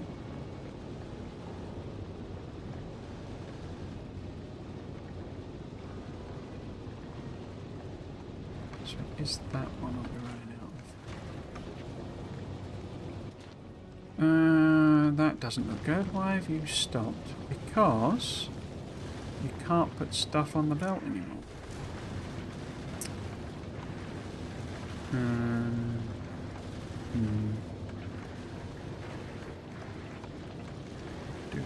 If I was to move that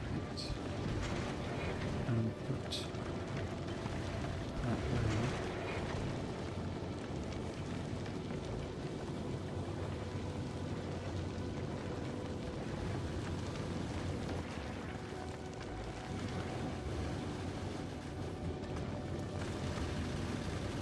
Yeah, let's get rid of some of these lasers at the very least. I'd quite like to keep the ones at the front and the back if we can. I said I was going to stop. 6 megawatts. Okay, so we're actually generally problematic, I think. Laser turrets just make it more apparent. Okay, so we don't have enough power production, full stop. Okay. Okay.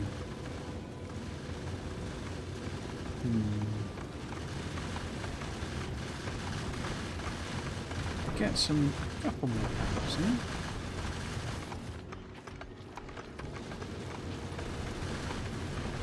This is how I used to do coding. I'd just give something a go, and then I'd be like, right, well, that's not worked. What lessons have we learned?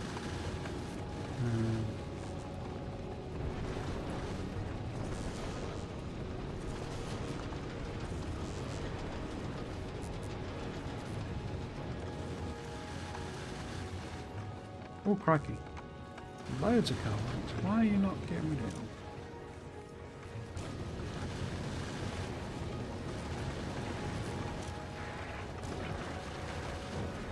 Oh, right, I've got more carbon. Oh, of course, it's backing up because of the brownouts, basically.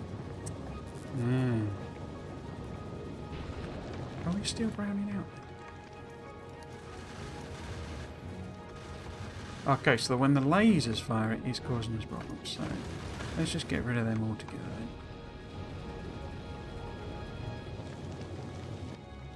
See if that's kind of lose. I'll just put in one for just because, really. So, how are we doing? Electric furnaces are 2.9 megawatts. I'll probably do another one because it was backed up. Oh no, they would have been stopping, wouldn't they? Because of reasons. No, that was not getting enough iron anyway.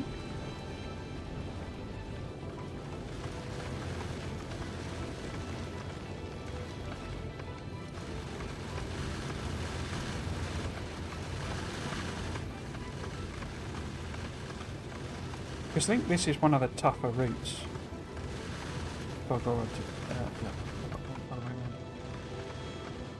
Yeah, I kind of don't like that I've got a load of ammo just sort of sat in there, and then turrets not having ammo. So I don't have a clue how I fix that though. I would need to put out ammo on one of the belts. I don't think I have a spare belt to do that, or a spare place to do it. We'd need a proper full-on redesign, I think.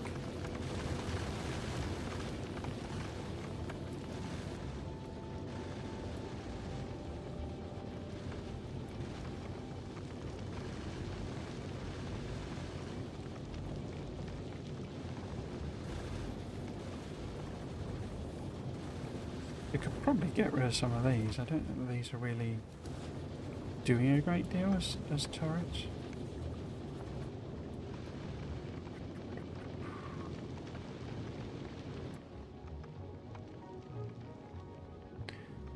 Yeah, I also think I've done what I always do, which is under ammo it.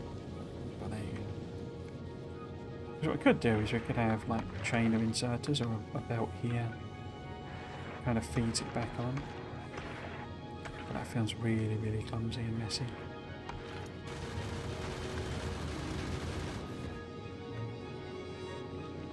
Okay, I'm going on and on again, aren't I?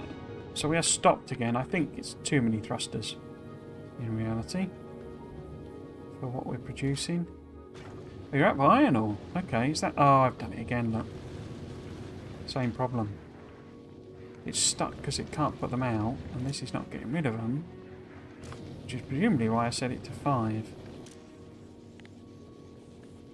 I mean, it isn't, but I'm going to pretend that that was some brilliant genius thing. Okay.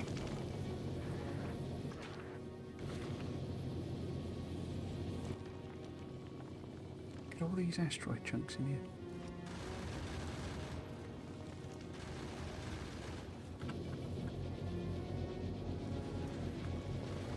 Yeah, the problem is I'm working on it as being...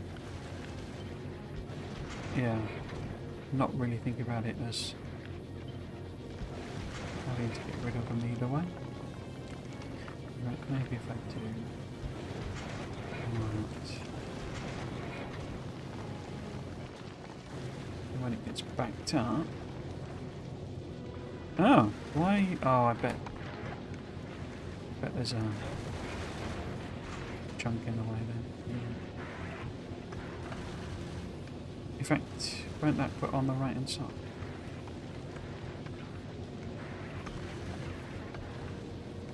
So the carbon's all backed up again. This was much easier when I had a platform that just lobbed it straight out of the hub. Okay, we'll call that a partial success then. Fun with platforms. We kind of don't really need this guy.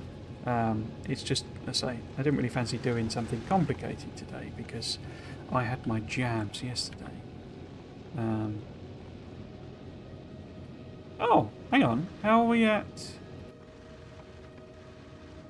So somehow we've actually been to Volcanus as well? Oh, okay. So it's not done too badly. I don't remember us hitting the end point there. Yeah, the problem is me managing chunks, basically. Me managing meteorite chunks is not really working. Because we're now backed up on water again, because that's putting it on the wrong side of the belt, and that's getting polluted. So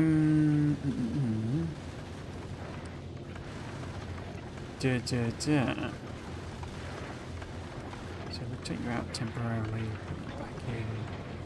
See, because the water's getting stuck again. The recycling mechanic. I assumed when I saw that happening. Because I remember pointing it out and people, didn't really seem to care. But to me, it seemed like it should have been a late game thing, like it's something you add on. The fact that you get it out straight, from the very first beginning, does seem a sort of a bit excessive, really. Makes it more complicated to manage for your first few platforms. So yeah, we are stuck with that.